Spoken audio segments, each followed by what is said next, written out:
For more latest videos and updates, please subscribe our channel and hit the bell icon.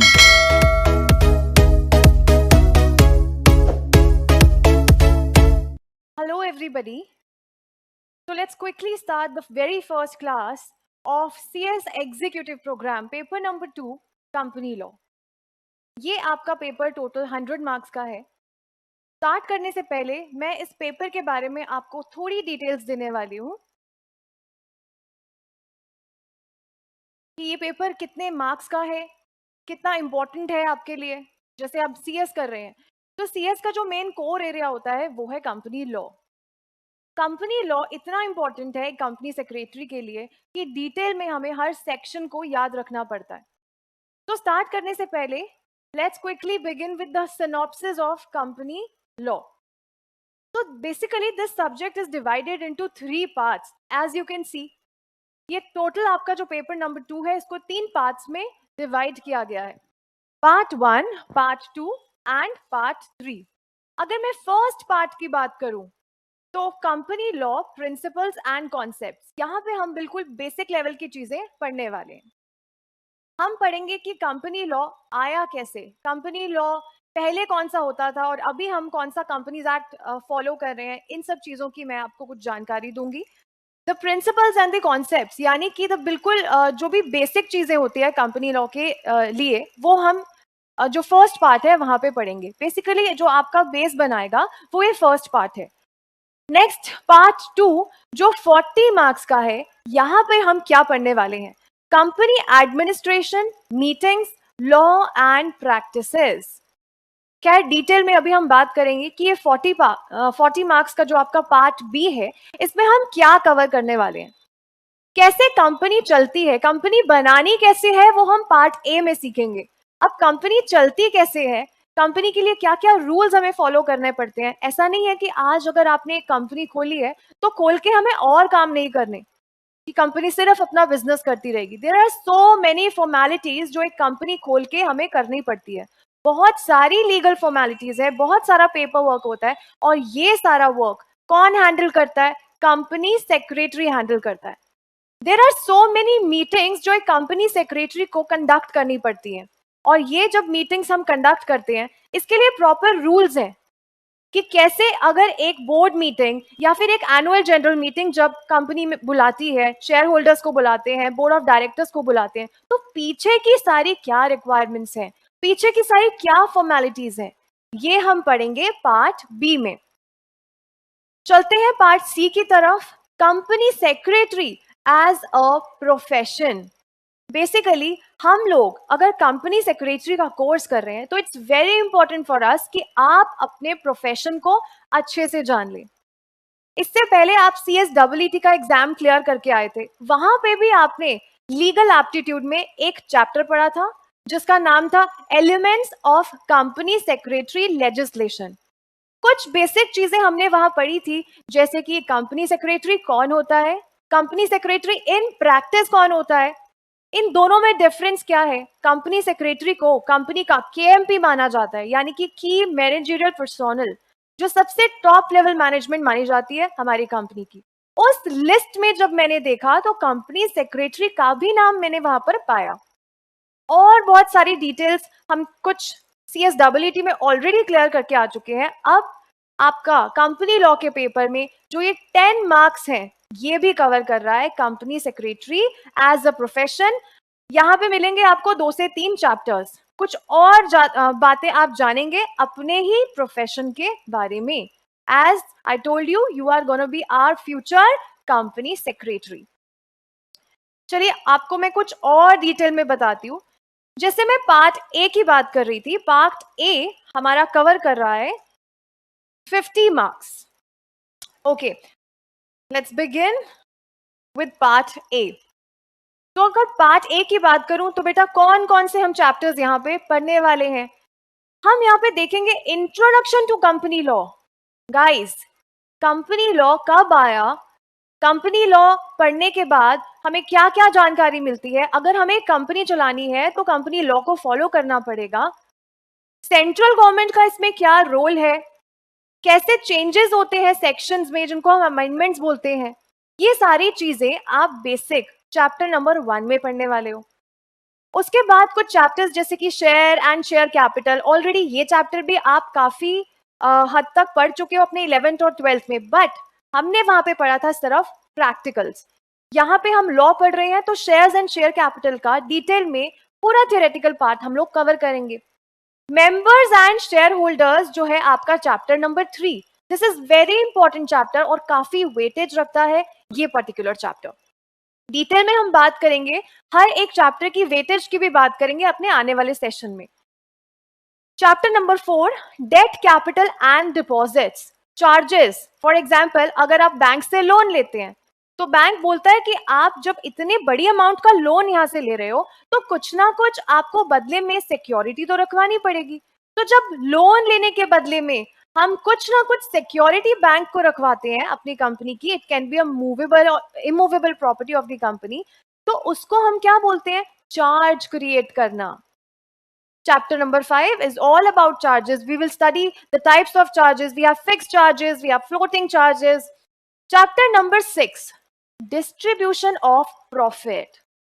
हमें पता है कि कोई भी कंपनी का मेन जो बेसिक ऑब्जेक्टिव है वो प्रॉफिट कमाना होता है, और जब हम प्रॉफिट कमाते हैं तो हमें पता है कंपनी जब शेयर्स इशू किए हैं तो शेयर्स पे ऊपर जो डिविडेंड मिलता है वो कहाँ से हमें पे करना है? प्रॉफिट्स में से पे करना है। जब कंपनी प्रॉफिट्स अर्न करती है तो हमारे इक्विटी शेयर होल्डर्स को डिविडेंड दिया जाता है। ऐसी कुछ बातें हम पढ़ेंगे चैप्टर नंबर 6 में। आगे चलते हैं chapter number 7, corporate social responsibility. Guys ये इतना इंपॉर्टेंट टॉपिक है आज की डेट में। अगर मैं बात करूं, कॉर्पोरेट यानी कि कॉर्पोरेट वर्ल्ड, और कॉर्पोरेट वर्ल्ड यानी कि बहुत सारी कंपनीज, बहुत सारे organisation, businesses, enterprises and entities. अगर मैं इन सब ऑर्गेनाइजेशंस की बात करूं तो क्या इनकी कोई रिस्पॉन्सिबिलिटी नहीं है सोसाइटी के प्रति? सोसाइटी क्या है जहां पे ये सारी कंपनीज एग्जिस्ट कर रही हैं। कुछ ना कुछ रिस्पॉन्सिबिलिटी हम बिजनेसेस की भी होती है, हम कंपनीज की भी होती है सोसाइटी के प्रति। तो हम जो अपना प्रॉफिट कमाते हैं उस प्रॉफिट का कुछ पार्ट हमें सीएसआर के नाम पे यानी कि कॉर्पोरेट सोशल रिस्पॉन्सिबिलिटी के नाम पे सोसाइटी को डोनेट करना पड़ता है। मैं ये नहीं बोलूंगी सीएसआर करना, कॉर्पोरेट सोशल रिस्पॉन्सिबिलिटी हर एक कंपनी के लिए नहीं, ये हर एक कंपनी के लिए बिल्कुल भी नहीं है। इसके लिए कुछ प्रिस्क्राइब्ड लिमिट्स हमें चेक करनी पड़ती है। लिमिट्स हम कैसे चेक करते हैं? हम पेड अप शेयर कैपिटल देखेंगे, हम नेट वर्थ देखेंगे, उस हिसाब से हम देखेंगे इस पर्टिकुलर कंपनी को सीएसआर करना है या नहीं करना। उस हिसाब से फिर हम देखते हैं कि लास्ट जो हमारे नेट प्रॉफिट्स हैं उसका जस्ट 2% चैरिटी कर देते हैं, डोनेशन कर देते हैं, ताकि सोसाइटी की भी अपलिफ्टमेंट हो, सोसाइटी की भी डेवलपमेंट हो। आगे चलते हैं chapter number 8, accounts, audit and auditors. देखिए हम लोग कंपनी बना रहे हैं, कैसे बनाएंगे? कंपनी लॉ को फॉलो करके। और जब आपने एक कंपनी बनाई, कंपनी में आपको अकाउंट्स बनाने पड़ते हैं। तो बेटा अकाउंट्स को जब हम वेरीफाई करते हैं, जब चेक करते हैं कि वो सारे अकाउंट्स एज पर दी लॉज बने हैं या नहीं बने, उनको हम इस चैप्टर में पढ़ेंगे, chapter number 8, accounts, audit and auditors. We will see कि कैसे एक कंपनी सेक्रेटरी या एक चार्टर्ड अकाउंटेंट ऑडिट करता है। जो कंपनी सेक्रेटरी ऑडिट करेगा that's what you call secretarial auditor. आगे चलते हैं chapter number 9, transparency and disclosures. Chapter number 10, an overview of inter corporate loans, investments, guarantees, security and related party transactions. इस chapter में हम बहुत सारी चीजें पढ़ने वाले हैं related to loans and investments, और रिलेटेड पार्टी क्या होती है ये सब हम जानेंगे चैप्टर नंबर 10 में। अगेन चैप्टर नंबर 10 की भी काफी वेटेज रहती है आपके सिलेबस में, और काफी लेंदी भी होगा और इंपॉर्टेंट भी है। Chapter number 11, registers and records. Okay, थोड़ी सी इस चैप्टर के बारे में भी मैं आपको इंफॉर्मेशन दूंगी। रजिस्टर्स एंड रिकॉर्ड्स का मतलब क्या है? पहले तो आपको ये जानना है कि जब आप कंपनी सेक्रेटरी बनेंगे तो आपकी कौन कौन सी रिक्वायरमेंट्स होगी और कौन कौन सी ड्यूटीज आपको परफॉर्म करनी होंगी। सी गाइस, एक कंपनी सेक्रेटरी माना जाता है कि एक कंपनी का लाइसेंस ऑफिसर है, यानी कि वो सारे लीगल कामों को हैंडल करता है। एक कंपनी के ऊपर कौन सा लॉ लगता है? कंपनी लॉ लगता है। लेकिन ये लॉ की जानकारी तो किसको होगी? आप लोगों को होगी, जो हमारे फ्यूचर कंपनी सेक्रेटरी है।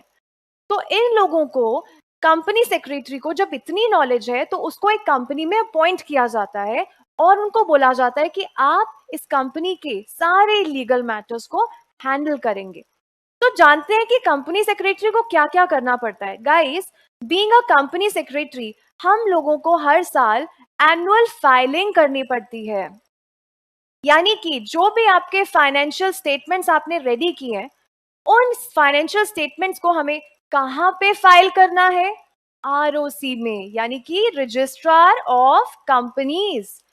आरओसी में हमें हर साल अपने फाइनेंशियल अकाउंट्स को भेजना होता है, यानी कि सबमिट करना होता है, यानी कि फाइल करना होता है। ये सब करना किसकी रिस्पॉन्सिबिलिटी है? कंपनी सेक्रेटरी की रिस्पॉन्सिबिलिटी है। अगर मैं बोलूं अकाउंट्स बनाता कौन है, तो वो सीए का काम है। लेकिन एनुअल फाइलिंग और ये सब लीगल काम देखना किसका काम है? कंपनी सेक्रेटरी का काम है। ठीक है, और क्या करता है कंपनी सेक्रेटरी? हमें थोड़ी क्यूरियोसिटी होनी चाहिए कि हम कंपनी सेक्रेटरी बनेंगे तो और क्या करना चाहिए, क्या करना पड़ेगा बेसिकली। देखिए यहाँ पे चैप्टर क्या है? Register and records. Company secretary को सारे लीगल रिकॉर्ड्स को मेंटेन करना पड़ता है कंपनी में। ओके, फॉर एग्जाम्पल, मैं एक छोटा सा एग्जाम्पल आपके सामने लेती हूँ। जस्ट एक अगर डायरेक्टर मेरी कंपनी में अपॉइंट हो रहा है तो उसकी भी कुछ लीगल फॉर्मेलिटीज होती हैं जो कंपनी सेक्रेटरी निभाता है। एक डायरेक्टर अपॉइंट हो रहा है या एक डायरेक्टर छोड़ के जा रहा है, तो क्या कोई लीगल फॉर्मेलिटीज नहीं होंगी? क्या कोई पेपर वर्क नहीं होगा? ऐसे तो कितने डायरेक्टर्स आएंगे और कितने डायरेक्टर्स जाएंगे। ये जस्ट मैंने एग्जाम्पल के तौर पे आपको एक छोटी सी चीज बताई है कि अगर एक डायरेक्टर भी आ रहा है और जा रहा है तब भी उसके लिए फॉर्मेलिटीज हैं, और ये सब काम कौन हैंडल करेगा? ये आप लोग करेंगे, जो हमारे फ्यूचर कंपनी सेक्रेटरी होने वाले हैं। ठीक है, कंपनी सेक्रेटरी को बहुत सारे रजिस्टर्स भी तैयार करने पड़ते हैं। पहले के टाइम में ये रजिस्टर्स हम हाथ से बनाते थे, बट अभी हम इनकी सॉफ्ट कॉपी रखते हैं और कंप्यूटर्स की हेल्प से ही इन रजिस्टर्स को तैयार करते हैं। इसका एक प्रिस्क्राइब्ड फॉर्मेट है जो हमें मिलता है। उस प्रिस्क्राइब्ड फॉर्मेट के अकॉर्डिंग रजिस्टर्स बनाने पड़ते हैं। अब आप कहेंगे मैम ये रजिस्टर्स कौन से होते हैं? ऐसे कौन से रजिस्टर्स बनाने पड़ते हैं कंपनी सेक्रेटरी को? तो बेटा कंपनी सेक्रेटरी बनाता है कुछ रजिस्टर्स, जैसे कि शेयर होल्डर्स रजिस्टर्स,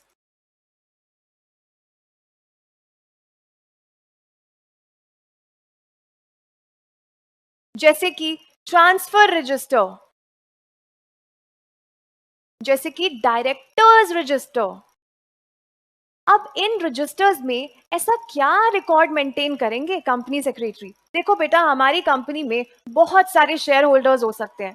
अब हर एक शेयर होल्डर की डिटेल्स रखना, रिकॉर्ड करना, इन्हीं को बोलते हैं रजिस्टर्स बनाना।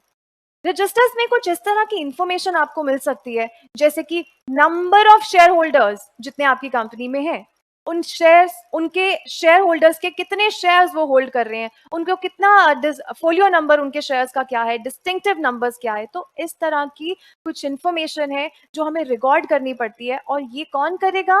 ये कंपनी सेक्रेटरी करेगा।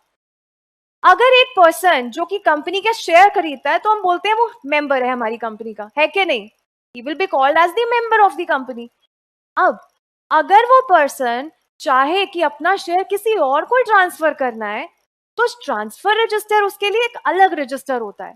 ये रजिस्टर्स को कौन प्रिपेयर करता है? कंपनी सेक्रेटरी प्रिपेयर करता है।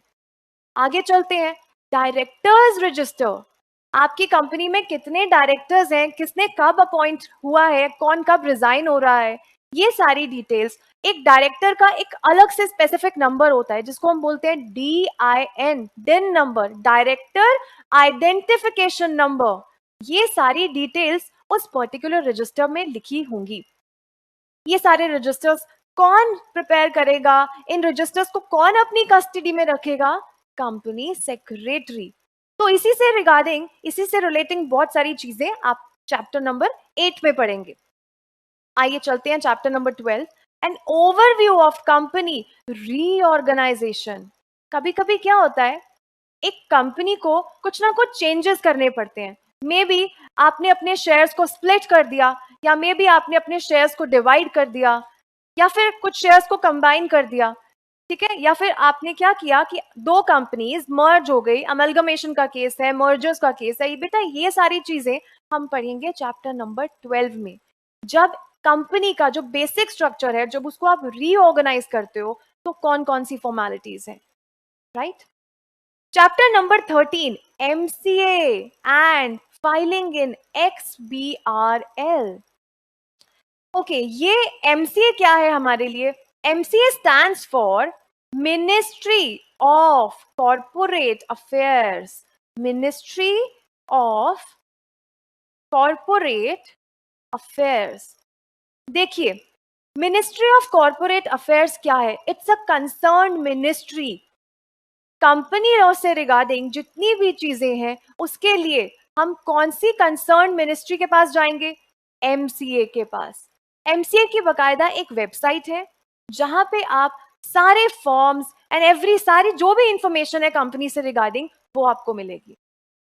अगर हमें कंपनी इनकॉर्पोरेट करनी है आज की डेट में तो हमें फॉर्म्स कहां से मिलेंगे, कहां से डाउनलोड कर सकते हैं? एमसीए की वेबसाइट से हम डाउनलोड कर सकते हैं। हम उन फॉर्म्स को फिल करते हैं और फिर हम सबमिट कर देते हैं। अब वहां से किसको मिल जाते हैं? आरओसी में। ठीक है, आरओसी प्रॉपर आपके फॉर्म्स को चेक करती है और अगर अप्रूव हो गए तो आपको एक सर्टिफिकेट ऑफ इनकॉर्पोरेशन इश्यू कर देती है। अभी तो मैंने एक शॉर्ट समरी आपको बताई है, डिटेल में जानेंगे हम कि कंपनी को कैसे इनकॉर्पोरेट करते हैं।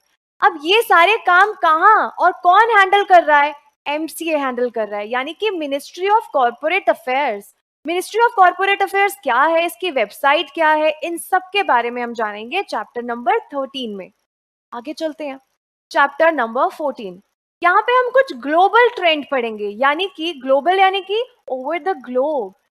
एक कंट्री नहीं, दूसरे कंट्री में भी जो ट्रेंड्स चल रहे हैं या कंपनी लॉ में क्या कुछ चेंजेस आए हैं, जो अमेंडमेंट्स बेसिकली हमें पढ़ने हैं, जो चेंजेस हमें पढ़ने हैं, वो हम पढ़ेंगे चैप्टर नंबर 14 में।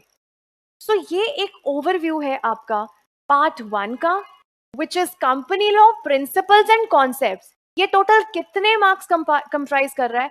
50। ठीक है, 50 मार्क्स हमने अच्छे से पढ़ लिए, जो कि हम आने वाले सेशंस में पढ़ने वाले हैं। अभी बात करते हैं आपके नेक्स्ट पार्ट की, part B of company law, paper number 2, which is company administration and its meetings, law and practices. अब हमने कंपनी बनानी सीख ली और बेसिक कॉन्सेप्ट्स एंड प्रिंसिपल्स सीख लिए, बेसिक रूल्स सीख लिए, कंपनी सेक्रेटरी को क्या क्या करना पड़ता है वो सब सीखा। अभी और डिटेल में चलते हैं। कंपनी जब एक बार बन गई तो कंपनी के अंदर की जो फॉर्मेलिटीज हैं अब वो हम सीखेंगे। जैसे कि चैप्टर नंबर 15 में आप देख रहे हैं board constitution and its powers. Okay, अब ये जो बोर्ड वर्ड है ये कहां से आया है? सी गाइस, आपकी कंपनी के जितने भी डायरेक्टर्स हैं, जब मैं सारे डायरेक्टर्स को एक बार में रेफर कर रही हूं तो मैं बोल सकती हूं बोर्ड, या फिर बोर्ड ऑफ डायरेक्टर्स भी आप बोल सकते हैं। अगर मैं एक डायरेक्टर को रेफर कर रही होती तो डायरेक्टर या डायरेक्टर्स बोलते, लेकिन जब मैं सारे डायरेक्टर्स को रेफर कर रही हूं तो I will call it as board, और you can say board of directors. तो बोर्ड ऑफ डायरेक्टर्स कैसे कॉन्स्टिट्यूट होते हैं, कौन इनको अपॉइंट करता है, क्या इनकी फॉर्मेलिटीज है, कितनी मीटिंग्स करनी पड़ती है बोर्ड ऑफ डायरेक्टर्स को, ये सारी चीजें हम पढ़ेंगे चैप्टर नंबर 15 में। और बोर्ड ऑफ डायरेक्टर की कुछ पावर्स। देखिए, जब भी आप किसी को कंपनी में अपॉइंट करोगे, कोई ना कोई काम दोगे तो उनकी कुछ ना कुछ पावर्स भी होंगे, कुछ राइट्स भी होंगे, राइट। सो ये चीजें हम पढ़ेंगे चैप्टर नंबर 15 में। Again this is a very lengthy chapter and it consist of so many important topics. So ये थोड़ा सा टाइम कंज्यूमिंग हमारा रहेगा। Reason, I take a lot of time to cover this particular chapter because this is really important. ठीक है, हम आराम से तसल्ली से ये चैप्टर पढ़ेंगे, चैप्टर नंबर 15। आगे चलते हैं, डायरेक्टर्स। बेटा डायरेक्टर कौन होता है, डायरेक्टर कैसे अपॉइंट होगा, ये सारी चीजें हम पढ़ेंगे। कितने टाइप्स ऑफ डायरेक्टर्स हैं, non executive director, executive director, managing director, whole time director, ये सारी डिटेल्स हम पढ़ेंगे चैप्टर नंबर 16 में। की मैनेजरियल पर्सोनल, चैप्टर नंबर 17। बेटा केएमपी की हम ऑलरेडी बातें करके आ चुके हैं अपने एंट्रेंस में, यानी कि CSEET के एग्जाम में। वहां पे जस्ट आपने सेक्शन पढ़ा था प्लस केएमपी क्या होता है, एक छोटा सा टॉपिक पढ़ा था। और हमने ये देखा था कि कंपनी सेक्रेटरी केएमपी की डेफिनेशन के अंदर आता है। कौन होते हैं आपके कंपनी में केएमपीज? अगर मैं बिल्कुल टॉप मोस्ट लेवल की मैनेजमेंट की बात करूं तो उसमें होते हैं आपके whole time directors, managing director, आपका manager, the CEO, the CFO and the company secretary. ये सब कौन है? यही तो है KMPs, very important persons of company who are considered as the top level management. तो इससे रिगार्डिंग सारी चीजें हम पढ़ेंगे चैप्टर नंबर 17 में। ओके, इन केएमपीज को अपॉइंट कैसे किया जाता है, कौन से रूल्स को हम फॉलो करेंगे, प्लस उनकी रेम्यूनरेशन कैसे डिसाइड करोगे, ये सारी चीजें हम पढ़ेंगे चैप्टर नंबर 17 में। Let's move on to chapter number 18, meetings of boards and its committees. देखिए, जब हम चैप्टर नंबर 15 पढ़ेंगे तो वहां पे देखेंगे कि बोर्ड को कंस्टिट्यूट कैसे करना है, और चैप्टर नंबर 18 में जब बोर्ड ऑफ डायरेक्टर्स आपकी कंपनी में अपॉइंट किए गए हैं, उनको कुछ इंपॉर्टेंट डिसीजंस लेने हैं, तो वो कैसे लेंगे? वो लोग मीटिंग्स करके डिसीजंस लेते हैं। अब मीटिंग में क्या होता है, बहुत सारे बोर्ड ऑफ डायरेक्टर्स आते हैं, वोटिंग होती है, डिसीजंस पास होता है, और उन डिसीजंस को हम लॉ की लैंग्वेज में रेजोल्यूशन बोलते हैं। ठीक है, हमारी कंपनी में बहुत तरह की कमेटीज भी पाई जाती हैं, जैसे कि share holders committee, nomination and remuneration committee. ये सारी कमेटीज और इन सब की जो मीटिंग्स होती हैं, ये हम पढ़ेंगे चैप्टर नंबर 18 में। आगे चलते हैं, कुछ जनरल मीटिंग्स होती हैं। बेटा, हमारे पास दो तरह की जनरल मीटिंग है। एक को हम बोलते हैं एनुअल जनरल मीटिंग, जो साल में कितनी बार होती है? सिर्फ एक बार। जनरल मीटिंग्स में कौन आता है और कौन वोट करता है? जनरल मीटिंग्स में आएंगे आपकी कंपनी के शेयर होल्डर्स। ये लोग मीटिंग करेंगे और इंपॉर्टेंट डिसीजन लेंगे। अब एक तो हो गई एनुअल जनरल मीटिंग, जो साल में एक बार ही होती है और एक ही बार शेयर होल्डर्स आते हैं। व्हाट इफ अगर शेयर होल्डर्स के अप्रूवल की जरूरत है और उनको दोबारा बुलाना पड़ा, तो उसके लिए extra ordinary general meetings conduct की जाती हैं। यानी कि कुछ अर्जेंसी अगर हो गई और दोबारा से मुझे जनरल मीटिंग कंडक्ट करवानी है, व्हाट आई विल डू, तो मुझे एक्स्ट्रा ऑर्डिनरी जनरल मीटिंग करवानी पड़ेगी। अभी चलते हैं पार्ट 3 की तरफ, which is company secretary as a profession. अब जब हम कंपनी सेक्रेटरी का कोर्स कर रहे हैं और आगे जाके इसी प्रोफेशन में हमको रहना है, तो इट्स वेरी इंपॉर्टेंट आप अपने प्रोफेशन के बारे में जान लीजिए। सो legal framework governing company secretary है आपका पार्ट सी में पहला चैप्टर। और पार्ट सी कितने मार्क्स कवर कर रहा है? 10 मार्क्स। यानी कि 10 मार्क्स में मुझे पढ़ने हैं टोटल 3 चैप्टर्स। तो आप देख रहे हैं, अगर आपने ये 3 चैप्टर्स पढ़ लिए तो 10 मार्क्स तो आपके वैसे ही स्ट्रांग हो गए, है कि नहीं? पार्ट सी का chapter number 22 secretarial standards boards. Okay, next आता है चैप्टर नंबर 23 मेगा फर्म्स। ये सारे कुछ टॉपिक्स हैं, डिटेल में हम तब बात करेंगे जब अपना पार्ट सी शुरू करेंगे। इट्स जस्ट एन ओवरव्यू, आप लोगों को थोड़ा सा एक ग्लिम्स देने के लिए कि आप जो आपका पेपर नंबर 2 है, इसमें बेसिकली क्या क्या चीजें कवर करने वाले हैं। ये तो थी सारे चैप्टर्स की बात। अब मैं आपसे करूंगी कुछ और इंपॉर्टेंट बातें। देखिए बेटा, जब हम सेकेंड लेवल में आ चुके हैं तो पेपर सब्जेक्टिव होने वाला है। यानी कि अब हमें एमसीक्यूज का सामना नहीं करना, जहां पे 4 ऑप्शंस थे उसमें से एक आंसर आपको करेक्ट चूज करना था। वो हम CSEET तक करते हैं। अभी हम CS एग्जीक्यूटिव में है, which is the second level of your company secretary course. यहाँ पे हर चैप्टर कुछ लेंदी होगा, कुछ चीजें हमें पढ़नी पड़ेंगी और पेपर में लिख कर आनी पड़ेगी, यानी कि सब्जेक्टिव पेपर है। अब हर चैप्टर में ना आपको मिलेंगे कुछ केस स्टडीज। अगर मैं पेपर के कुछ ट्रेंड की बात करूं तो पेपर कैसा आता है आपका? डायरेक्ट क्वेश्चंस अभी कम आएंगे और बहुत सारे क्वेश्चंस केस स्टडी के फॉर्म में होंगे। तो उन केस स्टडी को कैसे सॉल्व करना है, ये हम हर एक चैप्टर का कवर करेंगे। नेक्स्ट आते हैं कुछ important questions of earlier examinations, जो पिछले साल के कुछ एग्जाम में क्वेश्चंस आए हैं जो बहुत इंपॉर्टेंट है, वो भी हम अपनी जर्नी में कंप्लीट करेंगे। ठीक है, तो ये बातें थी कुछ केस स्टडीज की और कुछ इंपॉर्टेंट क्वेश्चंस की। जैसे ही हम एक एक चैप्टर कंप्लीट करते जाएंगे, बीच में ही चैप्टर जब चल रहा है कुछ टॉपिक्स के एंड में, या फिर जब हमारा पूरा चैप्टर कंप्लीट हो गया है, after that we will cover all these case studies and important questions जो आपके ऑलरेडी पिछले सालों में आ चुके हैं। इससे क्या होगा, आपका और ज्यादा कॉन्फिडेंस बूस्ट हो जाएगा। प्लस जब हम एग्जाम देने जाएंगे तो हम इतने प्रिपेयर्ड है कि हम ऑलरेडी ये क्वेश्चंस कर चुके हैं। ओके, ये था आपका एक छोटा सा glimpse regarding your syllabus, regarding all the chapters. मैंने एक आपको छोटा सा ओवरव्यू दिया है। टोटल 100 मार्क्स का आपका पेपर है, जिसमें से 50, 40 एंड 10 इस तरह से आपके मार्क्स डिवाइड किए गए हैं पार्ट ए, बी एंड सी में। चलिए, अब हम आज के सेशन में स्टार्ट करने वाले हैं कंपनी लॉ का chapter number 1, which is introduction to company law. चलिए, स्टार्ट करने से पहले मैं आपको कंपनी लॉ कैसे आया, क्यों बना, क्या रीजन था कंपनीज एक्ट 2013 आने का, इसके बारे में कुछ चीजें, इस चीजों के बारे में कुछ पहले बात करेंगे। चलिए स्टार्ट करते हैं first chapter of company law. आइए, कंपनीज एक्ट 2013, सबसे पहले मैं आपको बताऊंगी इसके इंट्रोडक्शन के बारे में, कि ये क्यों आया, क्या मोटिव था इसका, इनको कौन लेकर आया।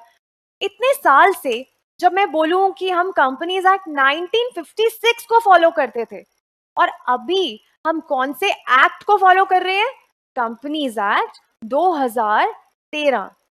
यानी कि इतने सालों से जब हम 1956 को ही फॉलो कर रहे थे, तो ऐसे क्या रीजंस बन गए थे कि हमें सडनली कंपनीज एक्ट 2013 को सामने लाना पड़ा। तो गाइस, हम पुराने वाला एक्ट तो फॉलो कर रहे थे, बट पुराने वाले एक्ट में बहुत सारे फ्लॉज थे, बहुत सारी प्रॉब्लम्स थी, बहुत सारी हर्डल्स हम लोग फेस कर रहे थे। बेसिकली थोड़ा सा ग्रोथ हमारा रुक रहा था, पूरे इंडिया का, पूरे इकोनॉमी का। इसीलिए सेंट्रल गवर्नमेंट ने, जो हमारी देश की सबसे बड़ी गवर्नमेंट है, उन्होंने सोचा कि क्यों ना कंपनीज एक्ट 2013 लेकर आया जाए। यानी कि जो पिछले वाला कंपनीज एक्ट 1956 था, उसको थोड़ा चेंज करके ऑल टुगेदर एक नया एक्ट आपके सामने आना चाहिए। ओके, सो इसका मेन पर्पस क्या था? It is an act to consolidate and amend the law relating to companies. Guys, हम पिछले कौन से एक्ट को फॉलो कर रहे थे और इनको किसने और कैसे अमेंड किया? We were following 1956 act. और जब हम इस एक्ट को चेंज करके एक नया एक्ट सामने लेकर आए हैं, तो उसको हम बोलते हैं अमेंडमेंट। चेंजेस को हम क्या बोलते हैं? अमेंडमेंट। ओके, पिछले वाले लॉ में चेंजेस किए और ऑल टुगेदर आपके सामने एक नया एक्ट आ गया। नाउ द लेजिस्लेशन यानी कि the law making body, the new law was necessitated to meet the changes in the national and international economic environment. Guys, economic environment की अगर मैं बात करूं, what is economic environment? Economic environment वो environment है which is related to money, जहां पे income generate होती है। इनकम जनरेट होके क्या होगा? आपकी इकोनॉमी की ग्रोथ होगी। बट इंडिया में क्या हो रहा था? इकोनॉमी डाउनफॉल में जा रही थी। यानी कि इकोनॉमिक एनवायरनमेंट को डेवलप करने के लिए हमारी देश की गवर्नमेंट को लगा कि क्यों ना पिछले एक्ट में जो भी प्रॉब्लम्स है उनको दूर करके एक नया एक्ट आपके सामने लाया जाए। And the next reason was the expansion and the growth of the economy. हमारे देश को एक्सपेंशन चाहिए था। हर एक देश को एक्सपेंशन चाहिए होता है। एक्सपेंशन क्या है? आज हम सिर्फ एक प्रोडक्ट लाइन में डील कर रहे हैं, अब हम दूसरे प्रोडक्ट लाइन में भी डील करेंगे। आज हम सिर्फ एक प्रोडक्ट बना रहे हैं, अब हम मैक्सिमम प्रोडक्ट यहाँ नहीं, बाहर एक्सपोर्ट भी करेंगे। इसी को तो बोलते हैं एक्सपेंशन। अपने काम को बढ़ाना, सिर्फ एक देश में नहीं, दूसरे देश में भी जाना है। And the overall growth of our country. इन सभी रीजंस की वजह से, तो बेसिक रीजंस मेरे पास 3 रीजंस है: इकोनॉमिक एनवायरनमेंट की डेवलपमेंट, एक्सपेंशन के लिए, और इंडिया की इकोनॉमी की ग्रोथ के लिए हमारे देश के गवर्नमेंट को लगा कि नया एक्ट तो सामने आना ही चाहिए। इसीलिए पुराने वाले एक्ट में अमेंडमेंट्स करके हमारे सामने ऑल टुगेदर एक नया एक्ट आ गया।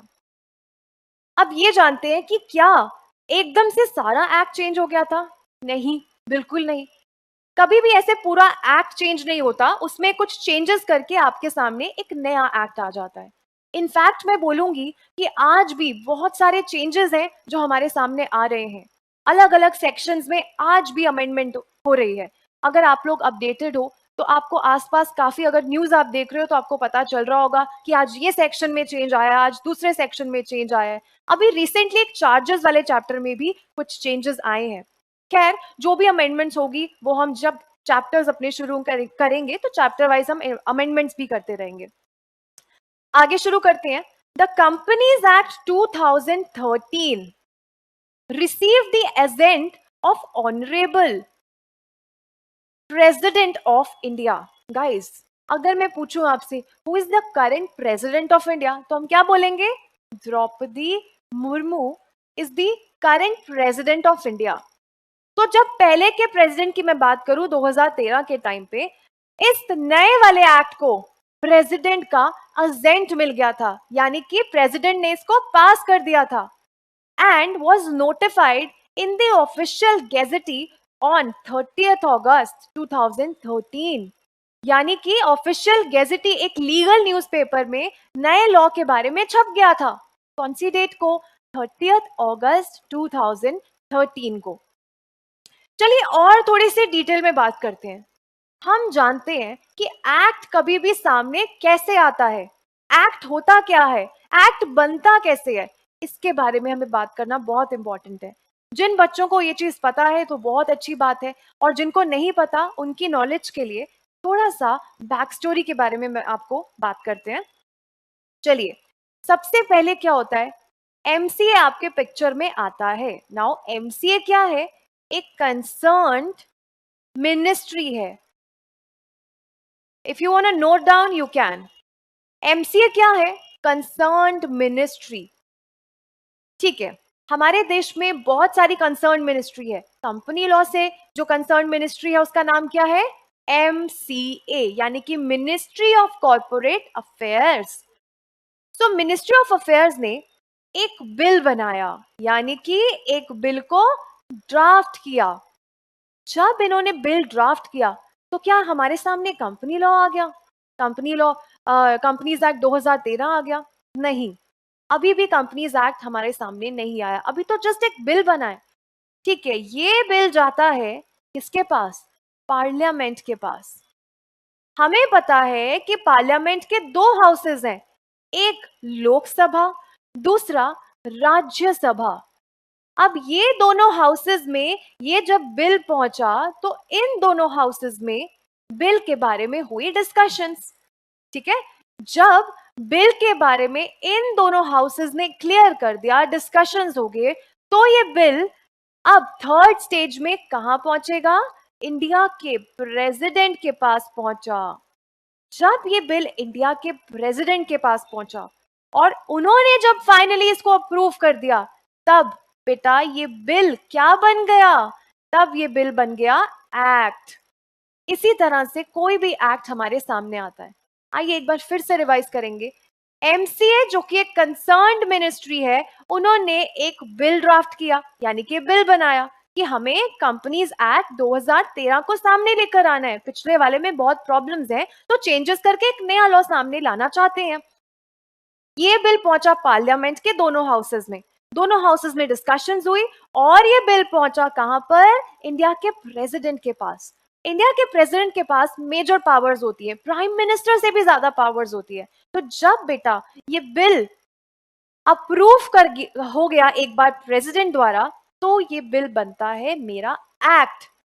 अब मुझे लगता है कि कंपनीज एक्ट 2013 हम लोगों के सामने आया।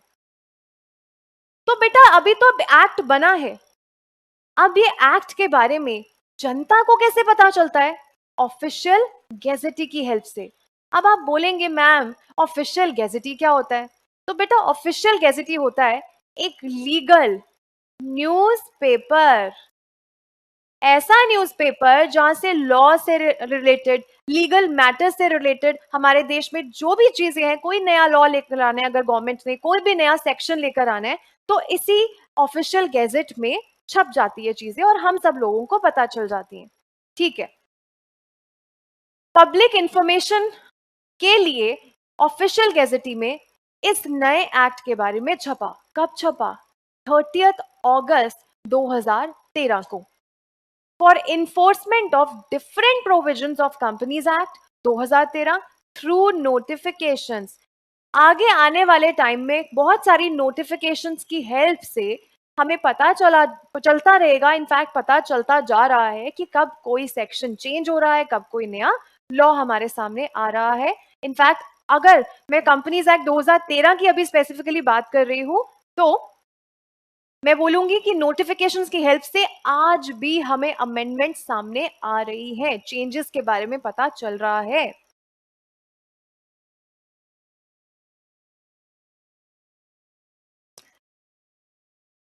Beta, we will talk about it right after the class. Okay? चलिए, ये तो हमने सिर्फ एक्ट की बात करी कि एक्ट हमारे सामने कैसे आया, क्यों आया। मैंने बोला कि इंडिया के एक्सपेंशन की वजह से, इकोनॉमिक एनवायरनमेंट की डेवलपमेंट की वजह से और इंडिया की इकोनॉमी की ग्रोथ की वजह से ये 3 रीजंस बन गए थे कंपनीज एक्ट 2013 हमारे सामने आने के लिए। आगे चलते हैं, कंपनीज एक्ट 2013 की कुछ और इंपॉर्टेंट बातें करेंगे अभी।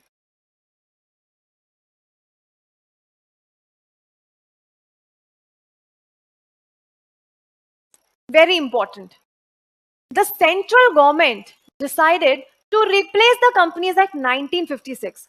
हमारे देश की गवर्नमेंट को लगा कि क्यों ना नया एक्ट सामने आया जाए और पिछले एक्ट को ऑल टुगेदर चेंज कर दिया जाए।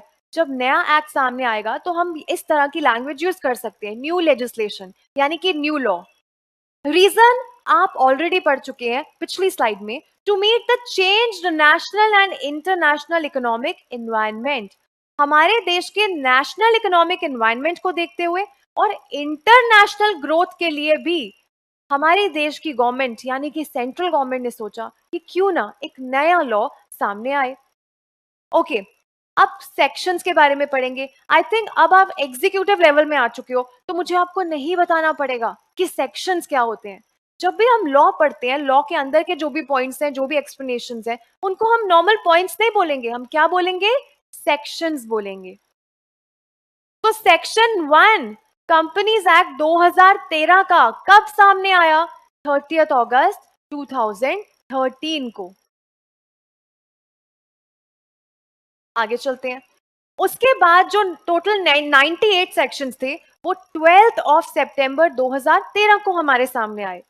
आगे चलेंगे, 143 सेक्शंस कब सामने आए? 1 अप्रैल 2014। यानी कि इन डेट्स को हमें पता चल रहा है कि एक ही बार में सारे सेक्शन सामने नहीं आए थे, धीरे धीरे सेक्शंस हमारे सामने आए। धीरे धीरे गवर्नमेंट अभी भी चेंज कर रही है कुछ सेक्शंस को, अमेंडमेंट्स आज भी आ रही है। चलिए अब बात करते हैं कि कंपनीज एक्ट 2013 में टोटल कितने सेक्शंस हैं। So guys, we have total 470 sections and 7 schedules in Companies Act 2013. It is a rule based legislation, right? हमें यहाँ पे टोटल मिलेंगे 29 चैप्टर्स। 29 चैप्टर्स में आपको 470 सेक्शंस पढ़ने हैं। और गाइस, हमें पता है जब भी हम कोई लॉ पढ़ते हैं, लॉ के साथ हमें बहुत सारे सेक्शंस पढ़ने होते हैं, हमें बहुत सारी प्रोविजंस पढ़नी होती है, हमें बहुत सारे रूल्स पढ़ने होते हैं। तो हर एक चैप्टर में मिलेगा आपको at least 1 set of rules. Her chapter में कुछ रूल्स पढ़ेंगे। अब हम ये रूल्स क्यों पढ़ते हैं? हम ये रूल्स इसलिए पढ़ते हैं ताकि हमें सेक्शंस की और ज्यादा अंडरस्टैंडिंग हो जाए, और ज्यादा क्लैरिटी के लिए हमें साथ में कुछ ये रूल्स भी देखने होते हैं। आगे चलते हैं। Companies act 2013 aims to improve corporate governance. हाँ जी बेटा, कंपनीज एक्ट का मेन ऑब्जेक्टिव क्या है? To improve corporate governance. Now what is the meaning of the word corporate governance? क्या आप बता सकते हैं मुझे? क्या आपने ये वर्ड सुना है कॉर्पोरेट गवर्नेंस कभी आज से पहले? नहीं सुना। क्या लगता है कॉर्पोरेट गवर्नेंस क्या होता होगा?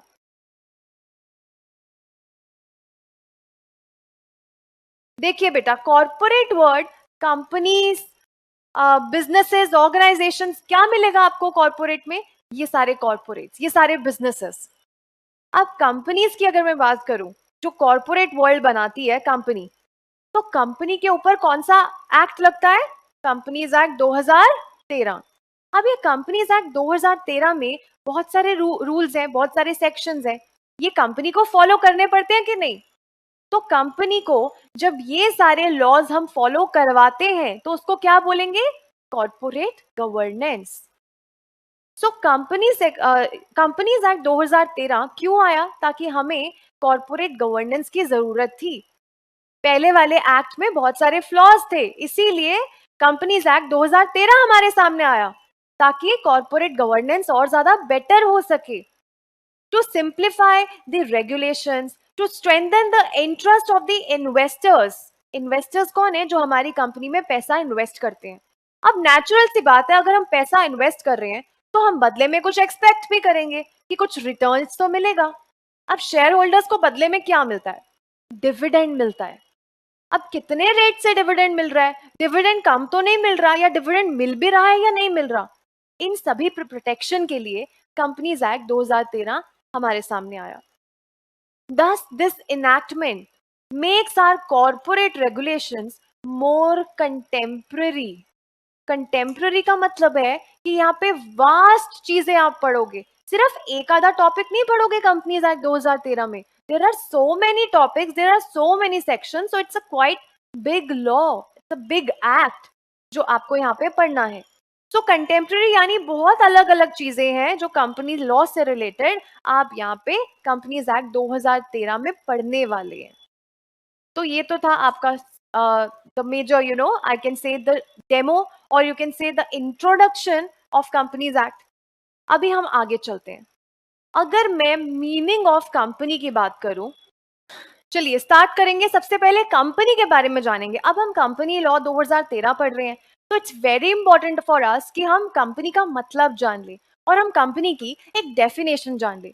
आज से पहले हमने CSEET में भी ये चैप्टर पढ़ा है, कंपनीज एक्ट 2013, बट वहां पे सिर्फ एक चैप्टर पढ़ा है आपने एंट्रेंस में। अभी तो पूरा सब्जेक्ट है। तो इट्स वेरी इंपॉर्टेंट कि चीजें पहले ब्रश अप करेंगे कि कंपनी होती क्या है और मीनिंग क्या है प्लस डेफिनेशन क्या है। एक इंपॉर्टेंट चीज मैं आपको बताऊंगी, जब आप किसी भी चीज का मीनिंग पढ़ रहे हैं तो क्या आप अपनी लैंग्वेज में उसको लिख सकते हैं? हाँ जी, बिल्कुल, हम किसी भी चीज का मीनिंग अपनी लैंग्वेज में लिख सकते हैं, ट्विस्ट एंड टर्न कर सकते हैं। ऐसा नहीं है जो बुक में लिखा है वैसे ही लिखना है। बट किसी भी चीज का जब मुझे डेफिनेशन लिखने के लिए आया है तो मुझे उसी सेक्शन में जो लिखा है वैसा लिखना पड़ता है। देखिए बेटा, डेफिनेशन हमें किसने दी है? अगर हम इकोनॉमिक्स पढ़ रहे हैं तो किसी इकोनॉमिस्ट ने दी है, किसी रिसर्च करते हुए पर्सन ने दी है।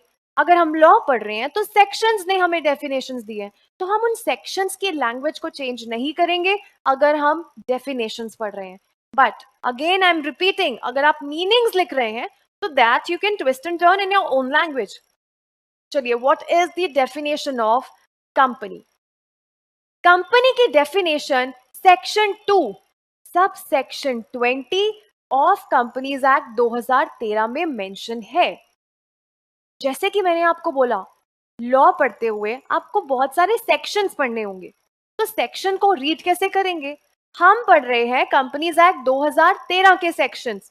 सेक्शन 2 जब हम पढ़ रहे हैं और उस सेक्शन 2 के अंदर बहुत सारे मल्टीपल सब सेक्शंस हैं, तो जब हम सेक्शन 20 पढ़ रहे हैं यानी कि सेक्शन 2 सब सेक्शन 20, तब हमने जाना कि कंपनी की डेफिनेशन क्या होती है इसी सेक्शन में। सो कंपनी क्या है? इट्स एन एंटिटी और may be an enterprise, may be an organisation which is registered under companies act 2013 या फिर पिछला वाला कंपनी लॉ। अगर कोई भी कंपनी इस नए वाले कंपनीज एक्ट में बन गई या फिर पुराना वाला कंपनीज एक्ट में अगर एक कंपनी रजिस्टर कर दी इंडिया के अंदर, तो हम उसको कंपनी की डेफिनेशन में कवर कर लेंगे। क्योंकि आज से पहले हम 1956 को फॉलो कर रहे थे, तो ऐसा नहीं होगा ना कि 1956 में कोई कंपनी नहीं बनी। 1956 हो या 2013 हो, कहीं पे भी दोनों एक्ट में कोई भी कंपनी अगर इनकॉर्पोरेट हुई है तो हम बोलेंगे कि वो कंपनी है, वो section 2 subsection 20 of companies act के अंदर फॉल हो जाता है। Am I clear now? Is it clear everybody? चलिए बात करते हैं the various features of company. Features को हम क्या कैरेक्टरिस्टिक्स भी बोल सकते हैं? यस बेटा, फीचर्स को हम बिल्कुल कैरेक्टरिस्टिक्स भी बोल सकते हैं, तो पेपर में कंफ्यूज नहीं होंगे अगर फीचर वर्ड आ गया या कैरेक्टरिस्टिक्स वर्ड आ गया तो। सबसे पहला फीचर जो सबसे इंपॉर्टेंट फीचर है कंपनी का, which is corporate personality. Corporate personality, ये फीचर कंपनी को कहां से मिला है? अगर आपको एक कंपनी की डेफिनेशन याद हो, company is an artificial person having a separate legal entity, perpetual succession and a common seal। ये डेफिनेशन तो हम 11th-12th में पढ़ के आए थे। मैम ये तो यहाँ रिपीट हो रही है। Very nice. तो ये जो वर्ड मैंने बोला, एक स्पेशल फीचर बोला, सेपरेट लीगल एंटिटी, क्या ये कॉर्पोरेट पर्सनालिटी है? हाँ जी बिल्कुल, ये कॉर्पोरेट पर्सनालिटी है। देखिए एक कंपनी है जिसका नाम मैं लेती हूं एबीसी लिमिटेड। अगर एबीसी लिमिटेड एक कंपनी है तो क्या इसके अंदर ये जो प्यारे प्यारे मेंबर्स हैं, यानी कि इन मेंबर्स ने कंपनी के शेयर्स खरीदे, अब इनको हम शेयर होल्डर्स बोल सकते हैं। तो क्या ये शेयर होल्डर्स की पहचान ये कंपनी ही है? नहीं, बिल्कुल नहीं। जैसे ही एक कंपनी को आपने कंपनीज एक्ट 2013 के अंदर रजिस्टर करवाया था, तो उस कंपनी को मिला था एक स्पेशल फीचर। कौन सा फीचर? कॉर्पोरेट पर्सनालिटी होने का फीचर। ये फीचर इन कंपनी को इन सभी मेंबर्स से जो उनके अंदर शेयर्स लेते हैं उनसे डिस्टिंग्विश करता है। यानी कि कंपनी की पहचान अलग और कंपनी में काम कर रहे और जितने भी जो लोग शेयर्स खरीदते हैं, जो मेंबर्स हैं, उनकी पहचान अलग। देखिए हमें पता है कि ये तो इंडिविजुअल्स हैं। इंडिविजुअल्स का बर्थ कैसे होता है? नेचुरल प्रोसेस से बर्थ होता है, राइट? लेकिन क्या कंपनी का भी बर्थ नेचुरल प्रोसेस से होगा? नहीं, कंपनी का बर्थ होगा जैसे ही आपने कंपनी को 2013 एक्ट के अंडर रजिस्टर करवा दिया। तो इसीलिए हम बोल सकते हैं कि कंपनी एक आर्टिफिशियल पर्सन है और हम लोग नेचुरल पर्संस हैं। अब नेचुरल पर्सन होते हुए हमारे पास और कौन कौन से राइट्स हैं? बीइंग अ नेचुरल पर्सन, हमारे पास राइट है, हम अपने आराम से खुद ही जाके बैंक में अकाउंट खुलवा सकते हैं अपने नाम पे। हम लोग कहीं से लोन ले सकते हैं अपने खुद के नाम पे। हम लोग किसी को लोन दे सकते हैं, किसी के खिलाफ केस फाइल कर सकते हैं अपने नाम पे। तो क्या ये सारे राइट्स कंपनी के पास भी हैं? हाँ जी, ये सारे के सारे राइट्स कंपनी के पास भी हैं। और ये सब राइट्स कंपनी को किसने दिए? इसी कॉर्पोरेट पर्सनालिटी वाले फीचर ने दिए। ये फीचर हमें मिला जैसे ही आपने कंपनी को इनकॉर्पोरेट कराया, यानी कि लॉ ने कंपनी को बर्थ दिया। तो जैसे ही कंपनी का बर्थ हुआ, वहीं से कंपनी को ये फीचर मिला सेपरेट लीगल एंटिटी होने का। कंपनी की पर्सनालिटी उसके मेंबर्स के पर्सनालिटी से बिल्कुल डिफरेंट है। कंपनी जो गलत काम करेगी उसके लिए कंपनी रिस्पॉन्सिबल, और जो मेंबर्स गलत काम करेंगे उनके लिए मेंबर्स रिस्पॉन्सिबल। इसी को बोलते हैं सेपरेट लीगल एंटिटी। हाँ जी, कंपनी भी अपने नाम से ही बैंक अकाउंट खोल सकती है। तो अगर हम बैंक की डिटेल्स देखेंगे तो किसी मेंबर का नाम नहीं होगा, कंपनी का नाम लिखा होगा। एबीसी लिमिटेड का बैंक अकाउंट है यहाँ पे।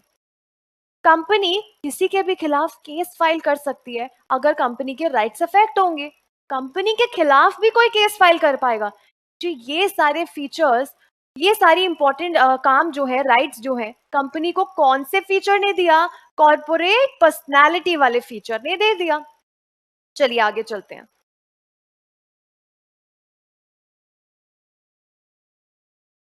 आगे आते हैं, कुछ और फीचर्स हैं हमारे पास कंपनी से रिलेटेड। तो आज की क्लास में हम थोड़ा सा शॉर्ट में बात करेंगे और अपने आने वाले सेशन में इनके बारे में और डिटेल में बात करेंगे।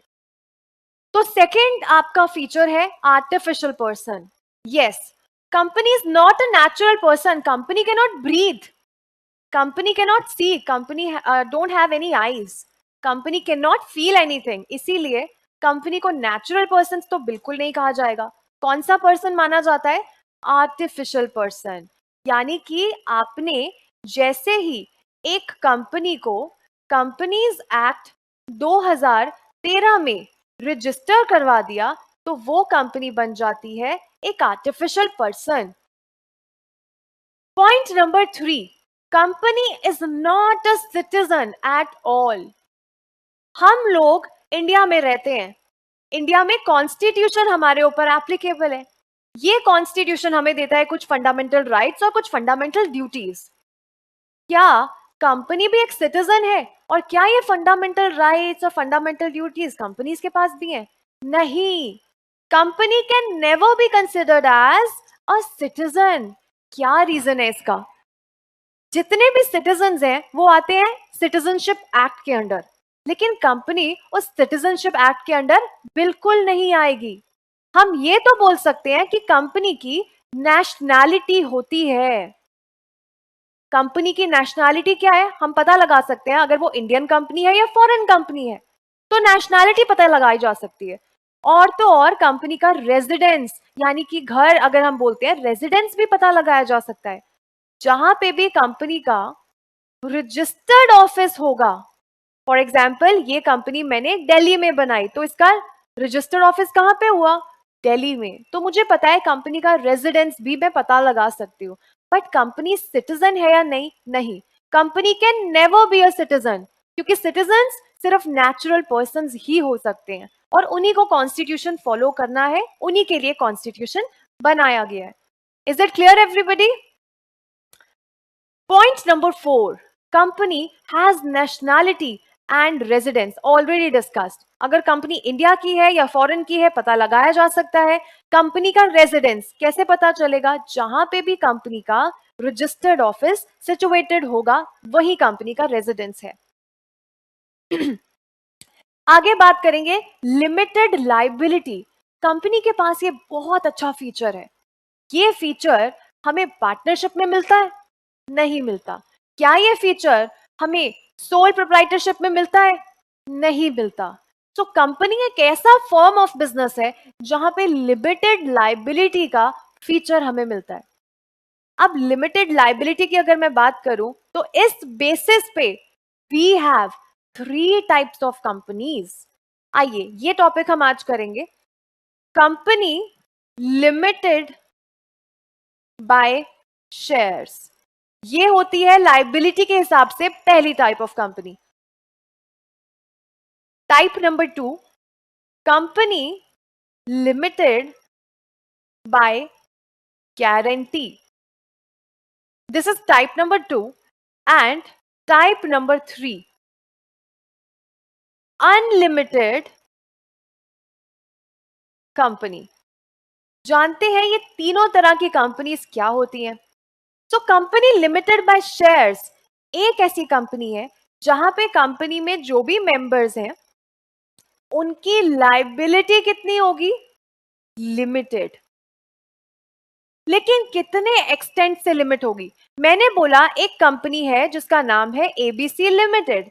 उस एबीसी लिमिटेड में जो भी मेंबर्स हैं उनकी लाइबिलिटी इस कंपनी में लिमिटेड यानी कि कम होगी. लेकिन कितना एक्सटेंट ये जानना है. फॉर एग्जाम्पल एक मिस्टर एक्स है. मिस्टर एक्स ने इस एबीसी लिमिटेड में शेयर्स खरीद लिए. जब इन्होंने शेयर्स खरीदे तो उनकी नॉमिनल वैल्यू 10 रुपीज थी. लेकिन जब मिस्टर एक्स ने उस अमाउंट 10 रुपए के शेयर के लिए पे किया तो सिर्फ 5 रुपए पे किया. अभी भी मिस्टर एक्स को कंपनी को कितना पैसा देना है? बैलेंस बचा 5 रुपीज. तो ये बैलेंस जो बचा यानी कि आपके नॉमिनल वैल्यू ऑफ शेयर्स 10 रुपए पे जितना अनपेड अमाउंट है, अनपेड कितना रह गया? 5 रुपीज. सिर्फ इतनी ही लाइबिलिटी होगी मिस्टर एक्स की इस टाइप ऑफ कंपनी में. So company limited by shares यानी कि ऐसी कंपनी जहां पे मेंबर्स की लाइबिलिटी मेमोरेंडम में लिखी होगी. कितनी लिखी होगी? जितना भी उस पर्सन के यानी कि शेयर होल्डर के नॉमिनल वैल्यू ऑफ शेयर्स पे जो अनपेड अमाउंट है, सिर्फ उतनी लाइबिलिटी। 10 रुपए का शेयर था, कंपनी को पे अभी सिर्फ 5 रुपए की है, 5 रुपए बैलेंस रहता है, तो हमसे तो कंपनी 5 रुपए ही मंगवाएगी।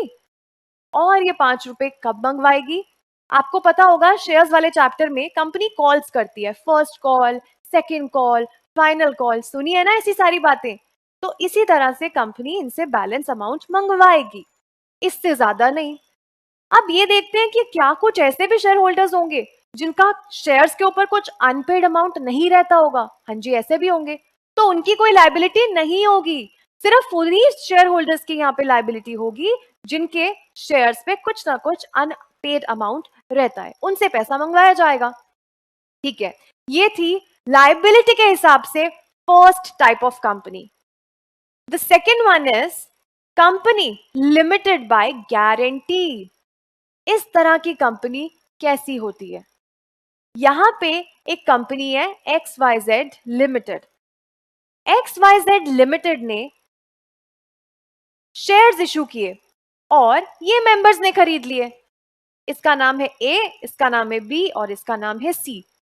अब इन मेंबर्स ने जब कंपनी के शेयर्स खरीदे तो एक अमाउंट कंपनी को गारंटी किया, यानी कि एक अमाउंट इन लोगों ने अंडरटेक किया। ये इस लैंग्वेज में मैं बोल सकती हूँ कि अमाउंट अंडरटेक किया या अमाउंट गारंटी किया कि जब भी कंपनी का वाइंडिंग अप का टाइम आएगा ना, यानी कि जब कंपनी बंद हो जाएगी, तो मेरी लाइबिलिटी कितनी रहेगी? जितना मैंने अमाउंट गारंटी कर दिया। यानी कि जब मैं शेयर्स ले रहा हूं तो I am guaranteeing a certain amount कि जब एक ऐसा इवेंट आएगा जब कंपनी बंद होगी तो कंपनी को पैसे की जरूरत होगी। पैसे की जरूरत क्यों होगी? जब कंपनी बंद होती है ना, तो there are so many legal formalities. हमें अपनी एसेट्स को रिवैल्यूएट करना होता है और लाइबिलिटीज को पे ऑफ करना होता है। अब लाइबिलिटीज को जब पे ऑफ करना है तो पैसा कहां से आएगा? शेयर होल्डर्स से भी मंगवाया जाएगा। कितना मंगवाया जाएगा इस टाइप की कंपनी में? जितना उनके शेयर्स जब उन्होंने लिए तो एक अमाउंट गारंटी कर दिया कि आने वाले समय में जब भी कंपनी बंद होगी तो हम तो भैया इतना ही अमाउंट जितना गारंटी कर रहे हैं उतना ही देंगे सिर्फ। तो इस टाइप की कंपनी में भी मेंबर्स की लाइबिलिटी पे कुछ लिमिट होती है। ऐसा नहीं है कि बहुत ज्यादा अमाउंट आपसे मंगवाया जा सकता है, जितना गारंटी करोगे उतना अमाउंट आपको देना पड़ेगा। अब आते हैं point number 3, which is unlimited company. Unlimited company किस टाइप की कंपनी है?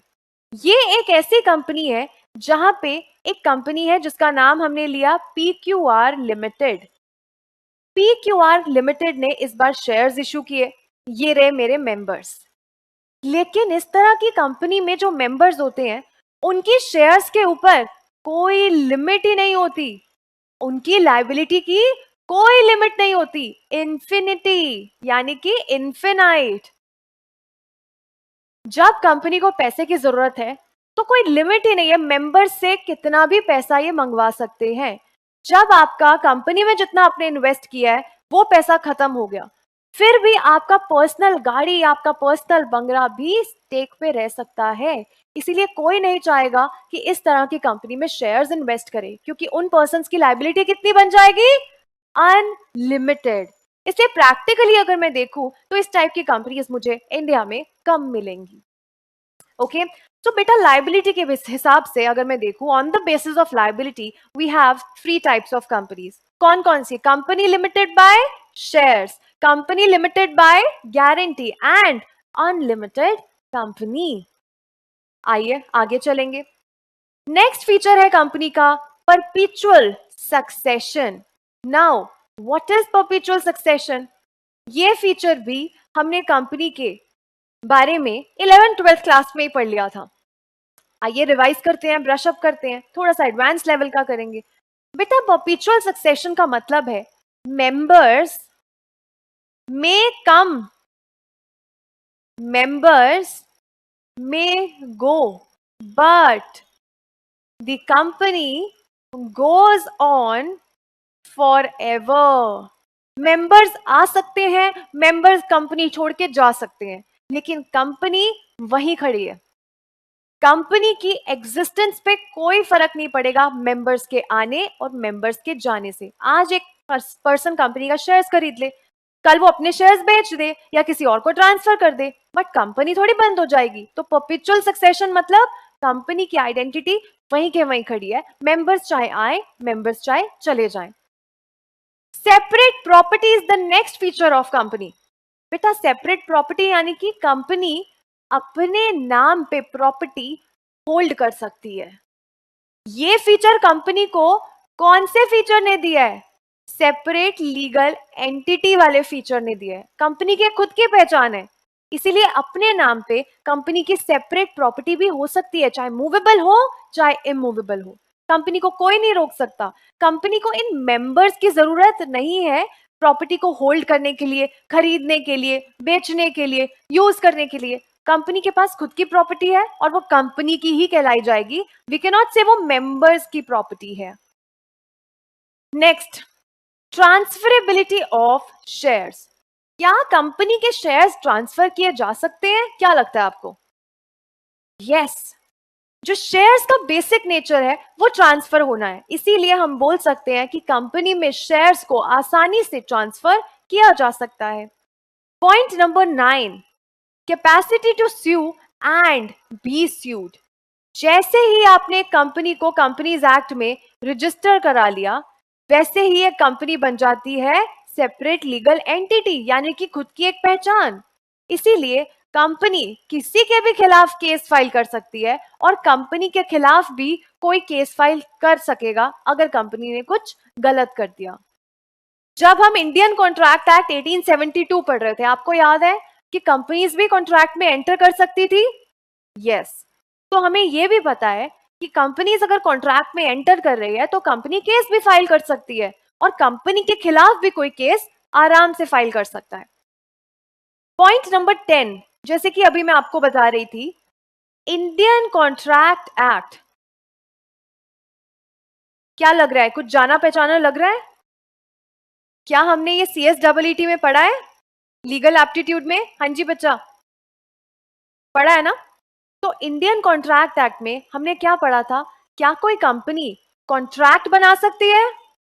यस, कंपनी कॉन्ट्रैक्ट बना सकती है। कंपनी इंडिविजुअल्स की तरह कॉन्ट्रैक्ट बना सकती है और सारे कॉन्ट्रैक्चुअल राइट्स कंपनी के पास अवेलेबल हैं। ये इंपॉर्टेंट फीचर था हमारी कंपनी के लिए। Next, limitation of action. देखिए बेटा, कंपनी जो भी एक्ट करेगी, जितने भी एक्शंस परफॉर्म करेगी, क्या उस पर कुछ लिमिट है या कंपनी जो चाहे कुछ भी कर सकती है? नहीं जी, ऐसा बिल्कुल नहीं है। कंपनी को कंपनीज एक्ट 2013 के सारे रूल्स को फॉलो करना है, सारे सेक्शंस को फॉलो करना है, सारे प्रोविजंस को फॉलो करना है। इन सबको जब हम फॉलो कर रहे हैं, साथ के साथ एक इंपॉर्टेंट कॉन्सेप्ट है यहाँ पे जानना।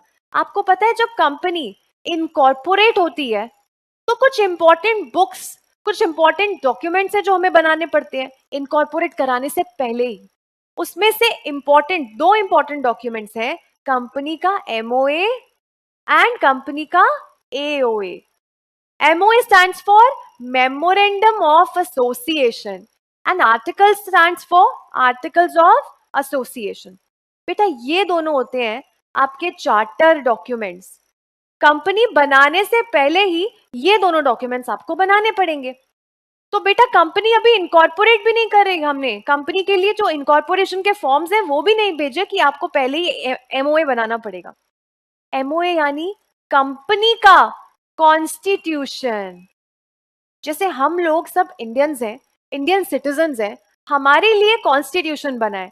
कॉन्स्टिट्यूशन ने हमें दिया कुछ फंडामेंटल राइट्स एंड कुछ फंडामेंटल ड्यूटीज। ये हम सब सिटीजन्स के लिए है। तो कंपनी के लिए कौन सा कॉन्स्टिट्यूशन है? कंपनी का कॉन्स्टिट्यूशन लिखा है कंपनी के MOA में। MOA में हम पढ़ते हैं टोटल 6 क्लॉजेस। ये 6 के 6 क्लॉजेस कंपनी के लिए बहुत इंपॉर्टेंट है। यानी कि ये 6 क्लॉजेस जिस भी MOA में नहीं है वो MOA एक वैलिड MOA नहीं होगा। तो बात कर रहे हैं एक्शंस की, कंपनी क्या काम कर सकती है, क्या काम नहीं कर सकती, ये सारा कुछ मेंशन होता है कंपनी के MOA में। तो अगर कंपनी के एमओए में लिखा है कि कंपनी सिर्फ iron and steel he manufacture कर सकती है, तो क्या कंपनी कुछ और काम कर पाएगी? नहीं कर पाएगी। कंपनी ने अपनी लिमिट कहां पे लिख दी है? एमओए में, जो उसका कॉन्स्टिट्यूशन है। तो कॉन्स्टिट्यूशन फॉलो करते जाओ और कंपनी के एक्शंस को डिसाइड करते जाओ। क्लियर हुआ? क्लियर हुआ बेटा?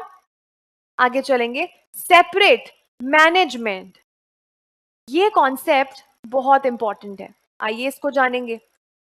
देखिए बेटा, कंपनी के बहुत सारे शेयर होल्डर्स हो सकते हैं।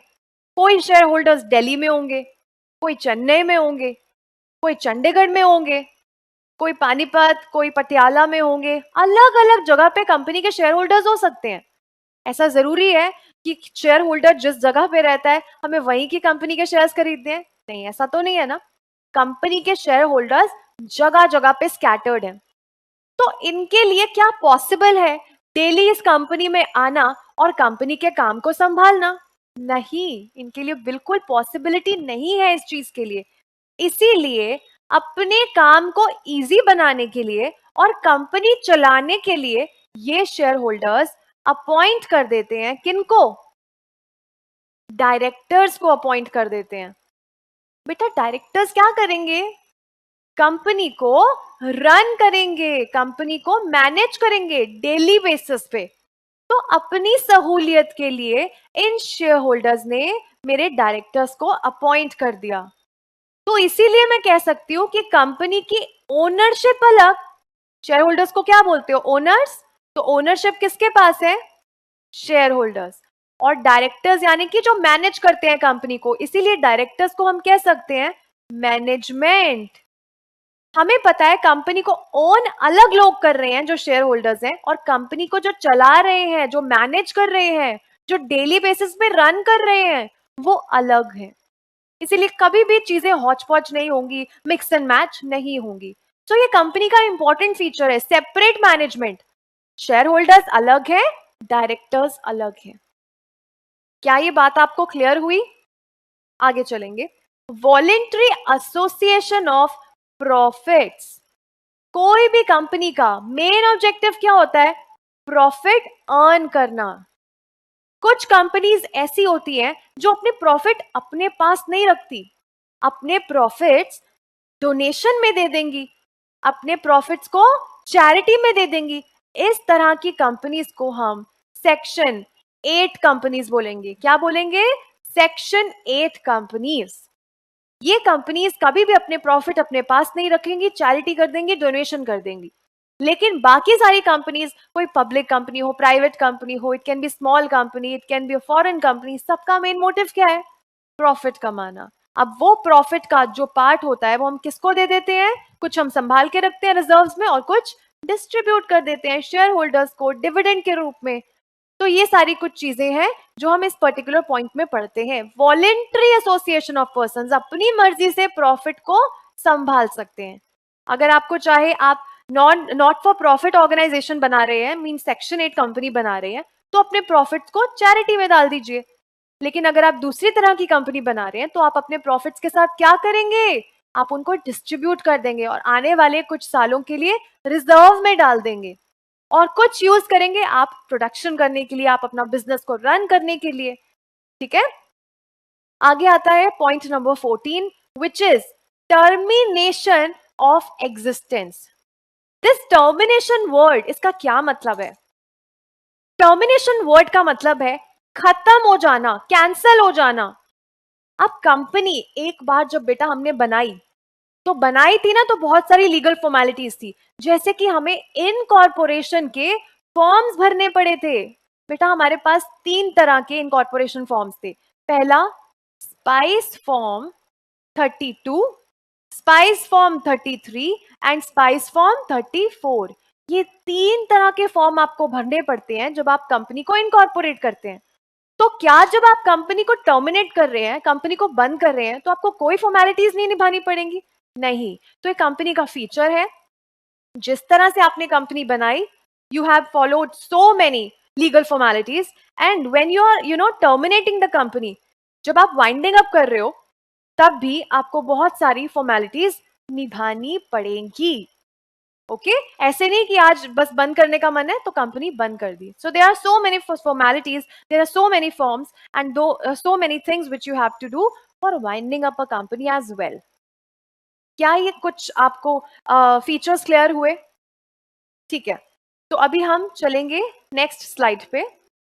ओके अभी मैंने आपको बताया that what is the definition of company. हमने देखा सेक्शन 2 सब सेक्शन 20 में कंपनी की डेफिनेशन थी कि कोई भी कंपनी अगर कंपनीज एक्ट 2013 में आपने इनकॉर्पोरेट कर ली या पिछले वाले कंपनीज एक्ट 1956 में इनकॉर्पोरेट कर ली, दोनों को हम क्या बोलते हैं? कंपनी। दोनों कौन से सेक्शन के अंदर आएंगी? Section 2 sub section 20 of companies act 2013। आइए अब हम मीनिंग जानेंगे। कंपनी का बेसिक मीनिंग क्या होता है? मैंने क्या बोला था, मीनिंग को आप अपने लैंग्वेज में चेंज कर सकते हैं, बट अगर मैं बात कर रही हूँ डेफिनेशन की, you can not twist and turn the language of definition. देखिए जैसे एक इंग्लिश भाषा की अगर मैं बात करूं, ये इंग्लिश लैंग्वेज क्या कुछ और भी लैंग्वेजेस को फॉलो करती है? क्या कुछ अलग लैंग्वेजेस से मिलके बनी है? यस। अगर मैं हिंदी भाषा की बात करूं तो संस्कृत के कुछ वर्ड्स हमने उठाए हैं इंग्लिश हिंदी बनाने के लिए, ठीक है? तो हिंदी फॉलो करती है संस्कृत को। लेकिन अगर मैं इंग्लिश की बात करूं, हमें यहाँ बहुत सारी डेफिनेशंस और मीनिंग जब हम देखते हैं तो कुछ लैटिन वर्ड्स को हम उठाते हैं, कुछ ग्रीक वर्ड्स को हम उठाते हैं, कुछ फ्रेंच वर्ड्स को हम उठाते हैं। अब कंपनी वर्ड जनरेट कहां से हुआ है, यानी कि ओरिजिनेट कहां से हुआ है, कहां से आया है ये company word? So company is derived from the Latin word, अलग लैंग्वेज का वर्ड है कॉम। बेटा एक लैटिन वर्ड है कॉम और एक दूसरा लैटिन वर्ड है पनीस। इन दोनों लैटिन वर्ड से हमने कौन सा वर्ड बना दिया इंग्लिश का? कंपनी। अगर मैं कॉम वर्ड का मीनिंग इंग्लिश में देखूं तो मीन्स विद एंड टुगेदर, मतलब साथ में मिलके, एंड पनीस का मतलब bread.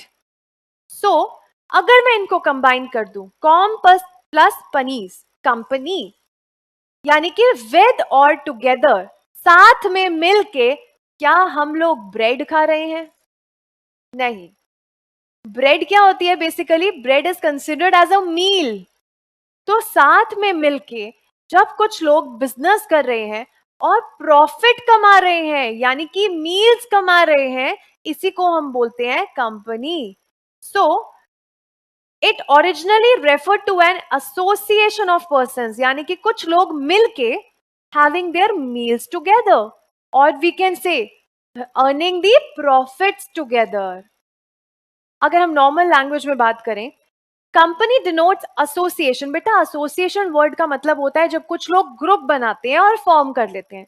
Association of like minded person, जिन लोगों की सेम सोच है, सेम तरह का बिजनेस करना चाहते हैं, उन लोगों ने क्या किया? एसोसिएट हुए, वो लोग ग्रुप बनाया। किस चीज के लिए? कोई ना कोई बिजनेस रन करने के लिए, ठीक है? नाउ कंपनी क्या, अब मैं थोड़ी सी एक बैक स्टोरी आपको बताती हूँ। पहले के टाइम में क्या होता था, पहले लोग कैसे, कंपनी नहीं होती थी क्या? पहले लोग बिजनेस नहीं करते थे? हाँ जी करते थे।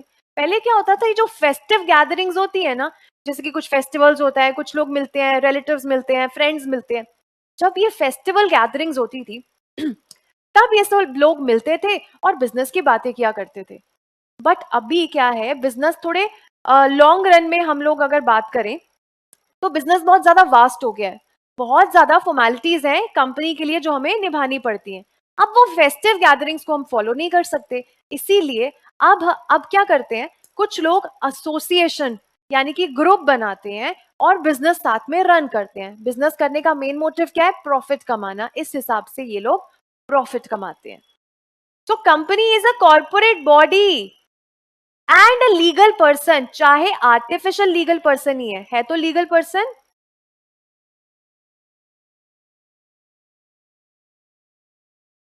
Okay having a status, company का खुद की पहचान है, खुद का स्टेटस है, और उसकी पर्सनालिटी है which is distinct and separate from its members. अभी पढ़ा था ना आपने, कंपनी अलग और कंपनी के मेंबर्स अलग, separate legal entity. Okay Definition we have already covered in the next earlier slide. चलिए अब स्टार्ट करेंगे few types of companies. कितनी तरह तरह की कंपनीज है हमारे पास. तो on the basis of liability बेटा ऑलरेडी हम 3 तरह की कंपनी तो फीचर्स में पढ़ चुके हैं. Company limited by shares, company limited by guarantee and unlimited company. क्या अब ये दोबारा से डिटेल में पढ़ने की जरूरत है? नहीं जी, फटाफट से रिवाइज करेंगे. कंपनी लिमिटेड बाय शेयर एक ऐसी कंपनी थी जहां पे कंपनी के मेंबर्स की लाइबिलिटी लिमिटेड थी. कितने अमाउंट से लिमिटेड थी? जितना भी उनके शेयर्स पे वैल्यू अनपेड था. जितना उन्होंने शेयर्स हेल्ड किया, 10 रुपए का शेयर लिया, अनपेड अमाउंट कितना है शेयर्स पे? 5 रुपए. तो 5 रुपए हमारी लाइबिलिटी रहेगी. The next type of company on the basis of liability is company limited by guarantee. ये एक ऐसी कंपनी है जहां पे कंपनी के मेंबर्स एक अमाउंट को अंडरटेक करेंगे कि जब भी कंपनी का वाइंडिंग अप का टाइम आएगा, यानी कि जब कंपनी बंद हो रही है, तो हम कितना अमाउंट देंगे? जितना हमने अमाउंट अंडरटेक किया होगा, जितना अमाउंट गारंटी किया होगा, सिर्फ उतनी ही हम लायबिलिटी देंगे. कौन से इवेंट पे? कंपनी के वाइंडिंग अप के टाइम पे, और कभी नहीं देना पड़ेगा. नेक्स्ट आता है unlimited company. Having any limit, sorry, a company not having any limit on the liability of its members. कोई लिमिट ही नहीं है यहाँ पे कंपनी के मेंबर्स की लाइबिलिटी की. जितना पैसा देना था उतना दे दिया, फिर भी और भी पैसा आपसे मंगवाया जा सकता है. यानी कि आपका पर्सनल गाड़ी, बंगला, ये सब आपको दांव पे लगाना पड़ सकता है अगर आपने अनलिमिटेड कंपनी वाली कंपनी में लाइबिलिटी सॉरी शेयर्स खरीद लिए. तो क्या आप किसी ऐसी कंपनी में शेयर्स लेना चाहेंगे? नहीं लेना चाहेंगे. चलिए आगे स्टार्ट करते हैं. टाइप्स ऑफ कंपनीज अब हम नेक्स्ट बेसिस पढ़ेंगे.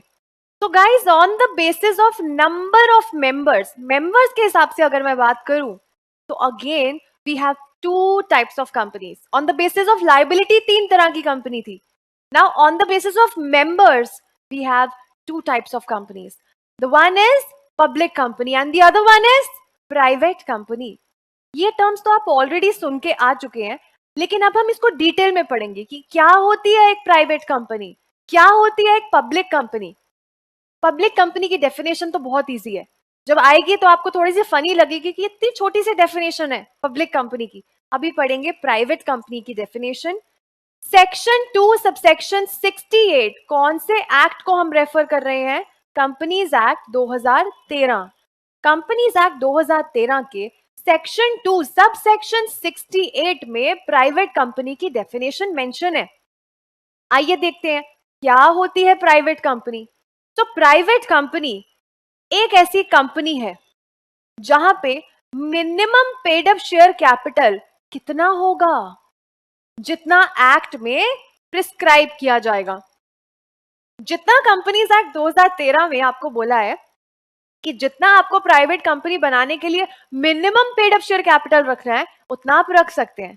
आगे इसमें भी कुछ ट्विस्ट है, आगे अभी मैं आपको बताऊंगी कि कितना होना चाहिए minimum paid up share capital.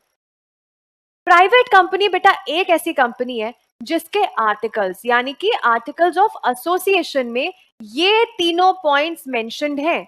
अगर ये तीनों पॉइंट्स मेंशन नहीं है तो वो बन गई पब्लिक कंपनी. अगर ये तीनों पॉइंट्स मेंशन है आर्टिकल्स में, तो मैं कौन सी कंपनी हुई? Private company. तो ये तीनों पॉइंट्स आपको याद रखने हैं. पहला पॉइंट, प्राइवेट कंपनी कभी भी अपने शेयर्स को ट्रांसफर नहीं करने देगी.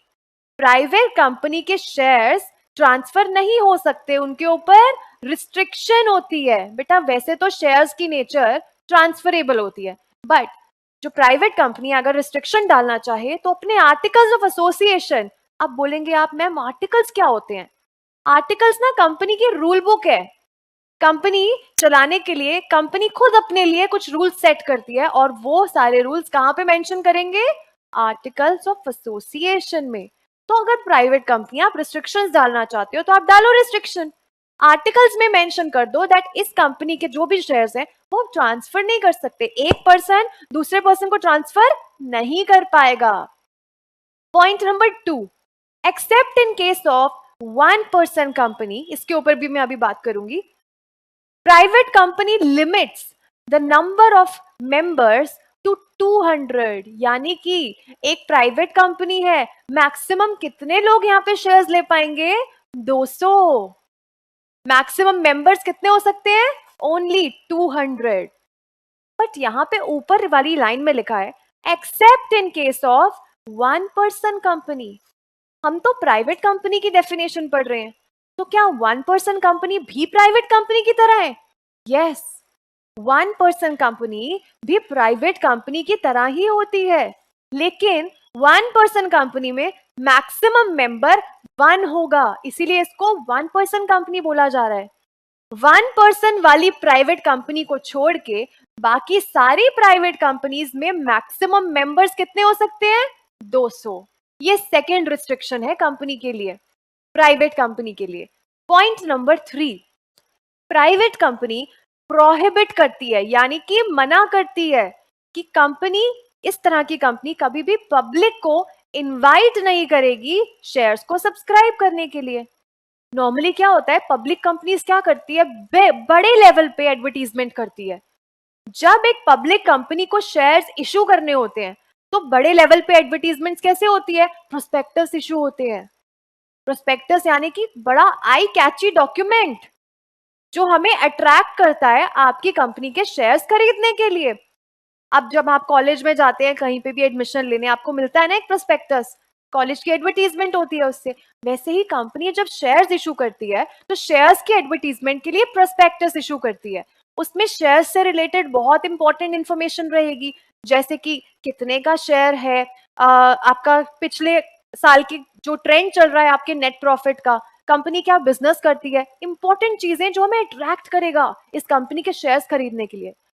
लेकिन प्राइवेट कंपनी तो पब्लिक को इनवाइट ही नहीं कर रही, तो पब्लिक के लिए एडवर्टीजमेंट भी नहीं होगी. प्राइवेट कंपनी कभी भी प्रोस्पेक्टस इशू नहीं करेगी और कभी लोगों को इनवाइट नहीं करेगी कि आओ हमारे शेयर्स सब्सक्राइब करो. तो हमारे पास टोटल 3 रिस्ट्रिक्शंस हैं जिनसे हमें पता चलता है कि क्या कोई कंपनी पब्लिक कंपनी है या प्राइवेट कंपनी. किसी भी कंपनी के आर्टिकल्स ऑफ एसोसिएशन में अगर आपको ये तीनों पॉइंट्स मिले तो वो कंपनी प्राइवेट कंपनी है, अदरवाइज वो कंपनी पब्लिक कंपनी है. Let's quickly revise. पहला पॉइंट, कंपनी, प्राइवेट कंपनी कभी भी अपने शेयर्स को ट्रांसफर नहीं करने देगी. पॉइंट नंबर 2, 1% कंपनी को छोड़ के बाकी सारी प्राइवेट कंपनीज के maximum number of members 200. Point number 3, private company कभी भी लोगों को यानी कि पब्लिक को इनवाइट नहीं करती कि आओ हमारे शेयर्स को सब्सक्राइब कीजिए. Is it clear? श्योर? चलिए, अब प्राइवेट कंपनी के, मैंने आपको बोला कि बेटा मैक्सिमम मेंबर्स कितने हो सकते हैं? ओनली 200. तो ये 200 की लिमिट हम कैसे कैलकुलेट करेंगे, ये जानना बहुत इंपॉर्टेंट है हमारे लिए. देखिए, कभी कभी क्या होता है, एक या एक से ज्यादा लोग, जैसे कि आप और मैं, मिलके एक प्राइवेट कंपनी के शेयर ले सकते हैं. ये 10 रुपए का शेयर 2 लोगों ने ले लिया, आपने और मैंने मिलके. आप ए हैं और मैं बी हूं, तो क्या कंपनी के शेयर होल्डर रजिस्टर में इस पर्टिकुलर शेयर के लिए, एक शेयर के लिए, क्या हम दोनों का नाम लिखा जाएगा? नहीं, हम दोनों का नाम नहीं लिखा जाएगा. अगर हम दोनों का नाम वो लिखने लगे तो 200 की लिमिट में से 2 तो ऐसे ही गायब हो गए, बचे कितने? ओनली 198. सो ऐसा नहीं होता बेटा, कभी भी एक या एक से ज्यादा लोग जब जॉइंटली कंपनी के शेयर्स होल्ड कर लेते हैं तो उनको हम सिंगल मेंबर ही मानते हैं, और दोनों में से सिर्फ एक ही का नाम कंपनी के रजिस्टर्स में मेंशन होगा, दूसरे का नाम नीचे ब्रैकेट में लिखा जाएगा that this person is jointly holding the shares with mister A. Okay, तो 2 मेंबर्स मिलके अगर एक शेयर खरीद रहे हैं तो दोनों मेंबर्स को हम एक ही सिंगल मेंबर मानेंगे. ठीक है, ये तो हमने पहली चीज जानी. और क्या इंपॉर्टेंट चीजें हैं जाननी? देखिए बेटा, आपको सीधा से एक रूल लगाना है. आपकी कंपनी के जितने भी प्रेजेंट एंड पास्ट एम्प्लॉयज हैं, अगर इन्होंने कंपनी के शेयर्स भी खरीदे हैं तो क्या इनको भी आप ये 200 की लिमिट में इंक्लूड करेंगे? नहीं। एक तो जो जॉइंटली जो शेयर्स ले रहे थे उनको भी आपको सिंगल मेंबर मानना है, और अगर आपकी कंपनी के एम्प्लॉयज, चाहे पास्ट एम्प्लॉयज हो चाहे प्रेजेंट एम्प्लॉयज हो, अगर इन दोनों ने भी कोई शेयर्स लिए हैं तो इनको भी 200 की लिमिट से एक्सक्लूड कर देना। बाकी बचे हुए जितने भी मेंबर्स होंगे उनको मिला के बनाया जाएगा और उनको मिला के सेट करेंगे हम 200 की लिमिट। Is it clear? तो अगर हम 200 की लिमिट कैलकुलेट कर रहे हैं, साफ सी बात है, आपको जो जॉइंटली शेयर्स ले रहे हैं उनको सिंगल मेंबर मानना है और प्रेजेंट एंड पास्ट एम्प्लॉयज को माइनस कर देना। आगे चलेंगे। अब मैं बात करूंगी कुछ अमेंडमेंट्स की। जब भी कुछ अमेंडमेंट्स होंगी I will tell you and I will keep on updating जो भी हमारी न्यू अमेंडमेंट्स आती रहेंगी। अब जैसे मैं वापस से चलती हूं इस स्लाइड के ऊपर, मैंने आपको बोला प्राइवेट कंपनी एक ऐसी कंपनी जिसका minimum paid up share capital जितना बताएगा उतने पैसों से, उतने पेड अप शेयर कैपिटल से हम कंपनी बना लेंगे। बेटा बट कितना है ये minimum paid up share capital, कितना होगा? मैंने बोला एज प्रिस्क्राइब्ड। प्रिस्क्राइब्ड मतलब जितना लॉ में लिखा होगा उतना, लेकिन कितना लिखा है अभी प्रेजेंटली लॉ में? अब आ चुकी है अमेंडमेंट। पहले क्या होता था, पब्लिक कंपनी बना रहे हैं या प्राइवेट कंपनी बना रहे हैं तो मिनिमम इतना पैसा तो लगाना ही पड़ता था, तभी आप कंपनी बना पाओगे। लेकिन आज की डेट में गवर्नमेंट ने अमेंडमेंट लेकर आए हैं और ये चीज को हटा दिया गया है। अगर आपको प्राइवेट कंपनी बनानी है, पब्लिक कंपनी बनानी है, तो minimum paid up share capital नहीं लगाना पड़ेगा। तो देयर इज नो लिमिट। पहले लिमिट होती थी 5 लाख, पब्लिक कंपनी बनानी है तो 1 लाख अगर प्राइवेट कंपनी बनानी है। अब वो लिमिट्स हट गई हैं। अगर आप चाहो आप 10,000 रुपए में भी एक कंपनी बना सकते हो। So there is no limit.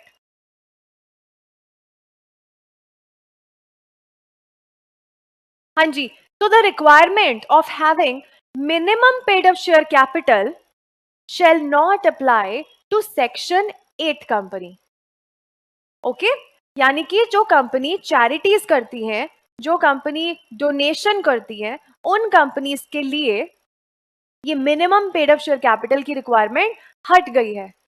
Not just section 8 company, अभी किसी भी तरह की कंपनी के लिए ये minimum paid up share capital वाली रिक्वायरमेंट हट गई है। आपको कोई minimum paid up share capital नहीं सोचना कि इतने पैसे मेरे पास होने ही चाहिए, इतना कैपिटल हो तभी मैं कंपनी बनाऊंगी या बनाऊंगा। ठीक है, ये लिमिट ना सेक्शन 8 के लिए भी हट गई है। सेक्शन 8 कंपनीज कौन सी होती हैं? जो चैरिटी करती हैं, डोनेशंस करती हैं, नॉट फॉर प्रॉफिट ऑर्गेनाइजेशंस। लेकिन ध्यान से समझना बेटा, अगर ये सेक्शन 8 कंपनी ने गड़बड़ की, इन्होंने अगर डिफॉल्ट कर दिया, इन्होंने समय से अपने फाइनेंशियल स्टेटमेंट्स को फाइल नहीं किया जो आते हैं आपके सेक्शन 137 के अंडर, ठीक है, इन्होंने अपने एनुअल रिटर्न को टाइमली नहीं भरा जो सेक्शन 92 के अंडर आता है, तो इतनी डिफॉल्ट्स अगर आपने कर दी तब सेक्शन 8 कंपनी के लिए ये एग्जेम्पशन हट जाएगी। तो सेक्शन 8 कंपनी को भी minimum paid up share capital लगाना पड़ेगा सेक्शन 8 कंपनी बनाने के लिए। क्लियर हुआ? यानी कि डिफॉल्ट नहीं कर रहे हो तो आपको ये एग्जेम्पशन मिलेगी। डिफॉल्ट कर दिया, अगर गड़बड़ कर दिए, फाइनेंशियल स्टेटमेंट्स हर साल फाइल करने होते हैं, नहीं भरे तो आपको मिनिमम शेयर कैपिटल वाली रिक्वायरमेंट नहीं हटेगी फिर आपके लिए। अब हम देखते हैं public company. What is a public company? Public company एक ऐसी कंपनी है जो प्राइवेट कंपनी नहीं है। इसकी डेफिनेशन काफी छोटी है और काफी फनी भी है। प्राइवेट कंपनी की इतनी बड़ी डेफिनेशन, इतना बड़ा मतलब उसका, बट जब पब्लिक कंपनी पढ़ रहे हो तो छोटी सी डेफिनेशन, एक प्यारी सी डेफिनेशन। क्या बोला कि प्राइवेट कंपनी के 3 रिस्ट्रिक्शंस थे जो उनके आर्टिकल्स में लिखे हैं, बट पब्लिक कंपनी क्या? एक ऐसी कंपनी जो प्राइवेट कंपनी नहीं है। ऑब्वियसली जो कंपनी प्राइवेट कंपनी नहीं है वो पब्लिक कंपनी है। एक ऐसी कंपनी जिसका minimum paid up share capital जितना प्रिस्क्राइब होगा उतना रख लिया जाएगा। यानी कि पब्लिक कंपनी हो चाहे प्राइवेट कंपनी हो, दोनों में ही ये minimum paid up share capital वाली रिक्वायरमेंट हट गई है। दोनों में आपको नहीं सोचना पड़ेगा कि कितना कैपिटल आपको लगाना है। ओके, सो गाइज ये जो पॉइंट है, नेक्स्ट पॉइंट सब्सिडरी वाला पॉइंट है थोड़ा सा, इसके लिए पहले मैं आपको थोड़ा सा क्लियर करूंगी आगे आने वाले सेशंस में कि ये सब्सिडरी कंपनी होती क्या है, ठीक है। तो ये वाला पॉइंट अभी हम छोड़ते हैं नेक्स्ट सेशन के लिए, अभी हमने स्टार मार्क कर दिया। तो इसके लिए थोड़ा सा अभी और चीजें आपको जाननी जरूरी है कि होल्डिंग कंपनी क्या होगी, सब्सिडरी कंपनी क्या होगी। सो आगे आने वाले सेशंस में हम जरूर बात करेंगे इसके बारे में। चलते हैं next type of company which is on the basis of listing. बेटा अभी तक आपने कितनी तरह की कंपनीज कर ली? On the basis of liability हमारे पास 3 तरह की कंपनी थी, company limited by shares, company limited by guarantee and unlimited company. फिर दूसरी कैटेगरी भी आपने पढ़ ली, क्लासिफिकेशन कौन सी थी दूसरी? On the basis of members we have 2 types of companies, public company and private company. अभी आ गई तीसरी category which is on the basis of liability of shares, listing of shares। बेटा listing of shares के हिसाब से भी we have 2 types of companies and these are really important। पहली आती है listed company और दूसरी unlisted company। कहते हैं अगर आपने CS की, हाँ जी बेटा, yes बेटा, you will surely get the notes, you will get the hard copies, yes, okay। If I am talking about the listed company और अनलिस्टेड कंपनी, कहते हैं अगर आपने लिस्टेड कंपनी में ट्रेनिंग कर ली, CS की ट्रेनिंग होती है बेटा 21 मंथ्स की, कहते हैं अगर आपने लिस्टेड कंपनी में ट्रेनिंग कर ली ना तो आपकी काफी प्रैक्टिकल नॉलेज स्ट्रांग हो गई, तो फिर आगे जब हम जॉब लेने जाएंगे तो काफी फायदा होगा। खैर अगर आपने लिस्टेड कंपनी में नहीं की तो किसी फर्म में कर सकते हो, फर्म में मल्टीपल कंपनीज का काम आता है, ठीक है, वो खैर अलग कॉन्सेप्ट है, किसी दिन इसके बारे में भी हम डिटेल में बात करेंगे। तो लिस्टेड कंपनी के बारे में बच्चों ने बहुत हाइप अप किया हुआ है कि लिस्टेड कंपनी में ट्रेनिंग करनी है, लिस्टेड कंपनी में काम सीखना है CS का, बट ये लिस्टेड कंपनी होती क्या है, क्या ये हमको अच्छे से पता है? चलिए डिटेल में जानेंगे what is a listed company. Listed company का सेक्शन है सेक्शन 2 सबसेक्शन 52। इस सेक्शन में कंपनीज एक्ट 2013 के इस पर्टिकुलर सेक्शन में लिस्टेड कंपनी का मतलब हमें जानने को मिलेगा। लिस्टेड कंपनी एक ऐसी कंपनी है जिसकी सिक्योरिटीज किसी भी रिकॉग्नाइज्ड स्टॉक एक्सचेंज में लिस्ट हो गई। ध्यान से समझेंगे, सिक्योरिटीज क्या हो सकती हैं बेटा? सिक्योरिटीज हो सकते हैं shares, it can B debentures, it can B bonds. ये सारे जो इंस्ट्रूमेंट्स है ना, इनको हम क्या बोलते हैं? सिक्योरिटीज। अब कंपनी ने शेयर्स इशू जब किए तो शेयर्स खरीदेगा कौन? लोग खरीदेंगे, इंडिविजुअल्स शेयर्स खरीदेंगे। तो कंपनी के लिए ये बहुत ज्यादा डिफिकल्ट हो जाता है ये सारे काम खुद करना। तो अभी क्या होता है, कंपनी ने, किसी भी कंपनी ने अगर अपने शेयर्स की इंफॉर्मेशन लिस्टिंग कहां पे करा दी? रिकॉग्नाइज्ड स्टॉक एक्सचेंज में। Now what is a recognised stock exchange? Stock exchange एक ऐसा प्लेटफॉर्म है जो कंपनीज को हेल्प करता है शेयर्स बेचने में और शेयर्स खरीदने में। अब ये काम कंपनी को नहीं करना पड़ेगा, एक बार आपने अपने शेयर्स की सारी इंफॉर्मेशन रिकॉग्नाइज्ड स्टॉक एक्सचेंज को दे दी। रिकॉग्नाइज्ड स्टॉक एक्सचेंज मतलब जाना माना स्टॉक एक्सचेंज, जिसको हमारे देश की सेंट्रल गवर्नमेंट ने रिकॉग्नाइज बनाया है, पहचान दी है। हर एक स्टॉक एक्सचेंज को रिकॉग्नाइजेशन नहीं मिलती।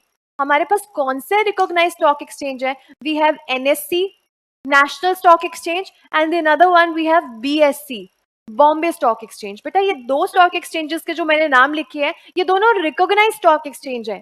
सेंट्रल गवर्नमेंट में इन्होंने एप्लीकेशन भेजी थी रिकॉग्नाइज बनने के लिए, बड़े स्टॉक एक्सचेंज बनने के लिए, और इतने सालों के बाद जब इनकी एप्लीकेशन अप्रूव हुई, इतने साल इन्होंने काम किया एज नॉर्मल स्टॉक एक्सचेंज थे पहले, तो उसके बाद इनको रिकॉग्नाइजेशन मिली किससे?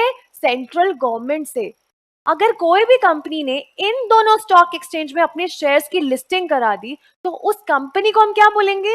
Listed company. यानी कि अब हमारे शेयर्स, जो शेयर होल्डर्स शेयर्स खरीदेंगे, डायरेक्टली हमारे पास नहीं आएंगे, किसके पास जाएंगे? रिकॉग्नाइज्ड स्टॉक एक्सचेंज में। रिकॉग्नाइज्ड स्टॉक एक्सचेंज क्या है? ये एक ऐसा प्लेटफॉर्म है जहां पे ये एबीसी लिमिटेड कंपनी ने अपनी शेयर्स की सारी इंफॉर्मेशन दे दी। अब ये रिकॉग्नाइज स्टॉक एक्सचेंज में ही लोग आएंगे और शेयर्स खरीदेंगे या फिर बेचेंगे। क्या आपको ये बात क्लियर हुई? तो अगर किसी कंपनी ने लिस्टिंग करा दी आरएससी में, रिकॉग्नाइज स्टॉक एक्सचेंज में, that company is called as listed company. लेकिन किसी पब्लिक कंपनी ने अगर अपनी शेयर्स की लिस्टिंग किसी भी स्टॉक एक्सचेंज में ही नहीं कराई हुई, रिकॉग्नाइज तो छोड़ो, किसी भी स्टॉक एक्सचेंज में नहीं करवाई हुई, जो रिकॉग्नाइज है भी या नहीं भी है, उसको हम नॉन लिस्टेड कंपनी बोलते हैं। लिस्टिंग करा ली रिकॉग्नाइज स्टॉक एक्सचेंज में तो कौन सी हो गई? Listed company. किसी भी स्टॉक एक्सचेंज में लिस्टिंग नहीं कराई तो फिर अनलिस्टेड कंपनी। ठीक है, आगे चलते हैं टाइप्स ऑफ कंपनी पे। 3 तरह की टाइप्स आपने पढ़ लिए, फिर से रिवाइज करते हैं। On the basis of liability पढ़ लिया, on the basis of members पढ़ लिया, and on the basis of listing of shares भी 2 तरह की कंपनी है। आगे पढ़ेंगे on the basis of government control.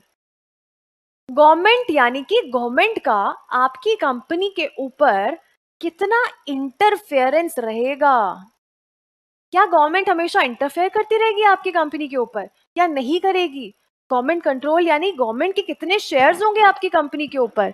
इस तरह की कुछ कंपनीज होती है on the basis of government control. Again we have 2 types of companies, government company and non government company. आइए डिटेल में जानते हैं। देखिए, एक कंपनी है, आई कैन से कि यह पब्लिक कंपनी है जिसका नाम है PQR लिमिटेड।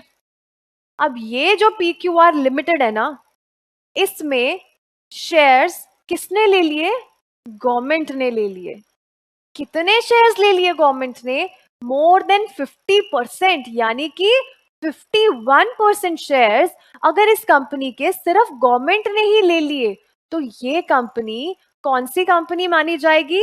Government company. अब इसको इसका डिवीजन आपके लिए पढ़ना जरूरी है।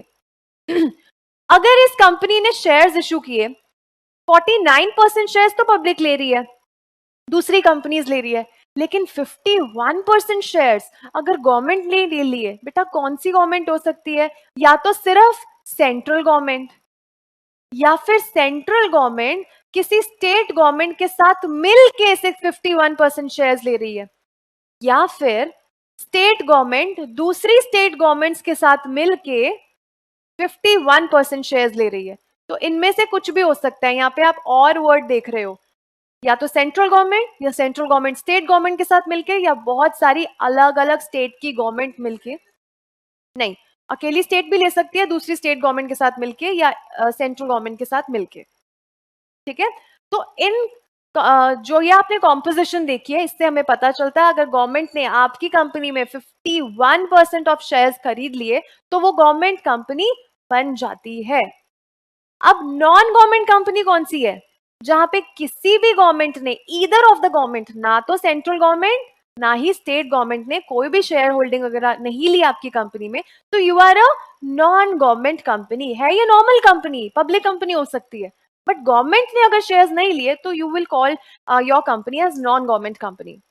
आइए इसका एक बहुत अच्छा एग्जाम्पल करेंगे जिससे आपको क्लियरली समझ में आ जाएगा कि गवर्नमेंट कंपनी क्या है। इस तरह की कैसे क्वेश्चंस आ सकते हैं हमारे एग्जाम में। मैंने यहाँ पे आपके लिए केस लिखा है, x industries limited is a company in which 25% of share holding is held by central government. ठीक है जी, एक्स लिमिटेड में 25% तो सेंट्रल गवर्नमेंट ने शेयर्स ले लिए, 25% सेंट्रल गवर्नमेंट ने शेयर्स ले लिए। आगे बोलते हैं 10% share holding is held by Maharashtra यानी कि स्टेट गवर्नमेंट, और 15% किसने ले लिए? Central government and state government ने मिलके। ठीक है, स्टेट गवर्नमेंट ने कितने ले लिए? यानी कि महाराष्ट्र की गवर्नमेंट ने 10%। कितना बना? 25 + 10 35। आगे भी है, आगे 15% किसने ले लिया? सेंट्रल गवर्नमेंट के साथ मिलके स्टेट गवर्नमेंट ने। कौन सी स्टेट है इस बार? राजस्थान की स्टेट गवर्नमेंट। तो टोटल क्या 50% बना? क्या ये 51% बना? हाँ जी। तो कंक्लूजन क्या है? Here x industries limited is not a government company, क्योंकि हमने देखा एटलीस्ट 51% शेयर्स तो होने ही चाहिए, लेकिन अगर हम इनका टोटल कर रहे हैं तो ये एटलीस्ट 51% नहीं बन रहे। 49% भी नहीं चलेगा, 50% भी नहीं चलेगा। हमें कितना चाहिए? एटलीस्ट कितना चाहिए? 51%। इसीलिए हमें पता चला कि x limited is not a government company. तो आपको इनको टोटल करना है, अगर देखना है 51% बन गया तो वो गवर्नमेंट कंपनी हुई, otherwise it will be a non government company. Okay, आइए we will cover some other types of companies. ये अभी लास्ट टॉपिक हम आज का रखेंगे, banking company and foreign company. ये दो कंपनीज आज के लिए करेंगे, बाकी फिर हम आने वाले अपने सेशंस में कवर करेंगे। ना what is a banking company? देखिए, अगर हम कंपनी है तो हमें कौन से एक्ट को फॉलो करना है? हमें कंपनीज एक्ट 2013 को फॉलो करना है। लेकिन अगर कोई बैंकिंग कंपनी है, बैंकिंग कंपनी का अपना एक्ट है, बैंकिंग कंपनी को बैंकिंग रेगुलेशन एक्ट 1949 को फॉलो करना है।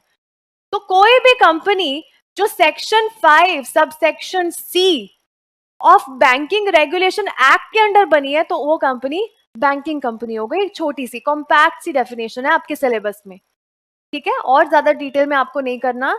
तो section 5 sub section C of banking company में अगर कोई कंपनी बनी है तो वो कंपनी कौन सी कंपनी? Banking company.